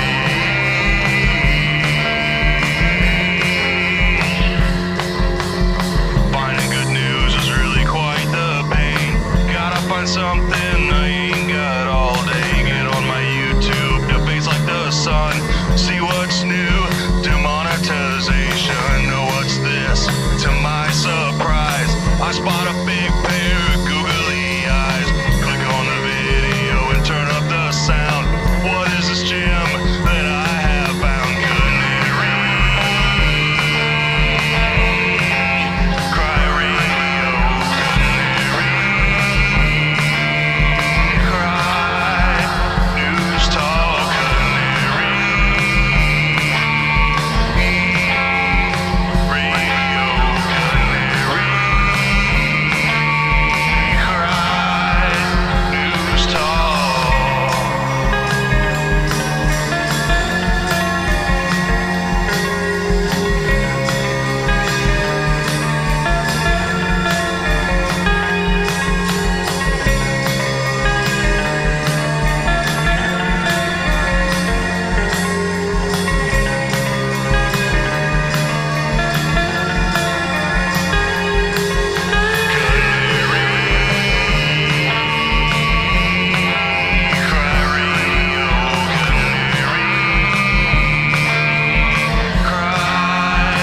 news talk.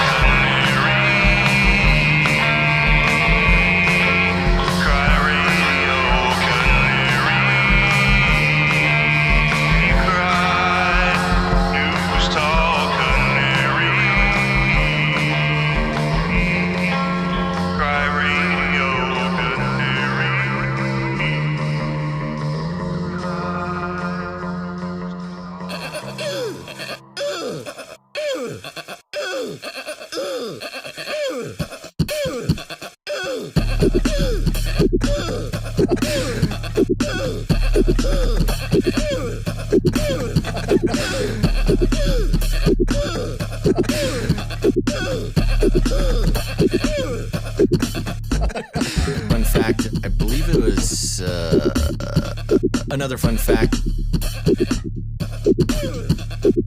Fun fact. Another fun fact. Brings me back to my Screamo days.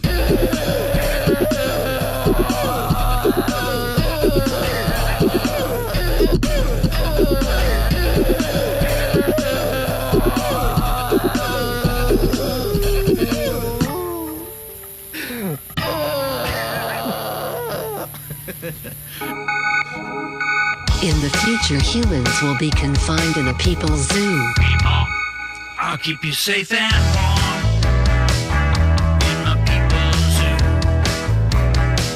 I'll keep you safe and warm now in my people's zoo. You, yeah, you in my people's zoo. I'll keep the cameras on.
my people zoo.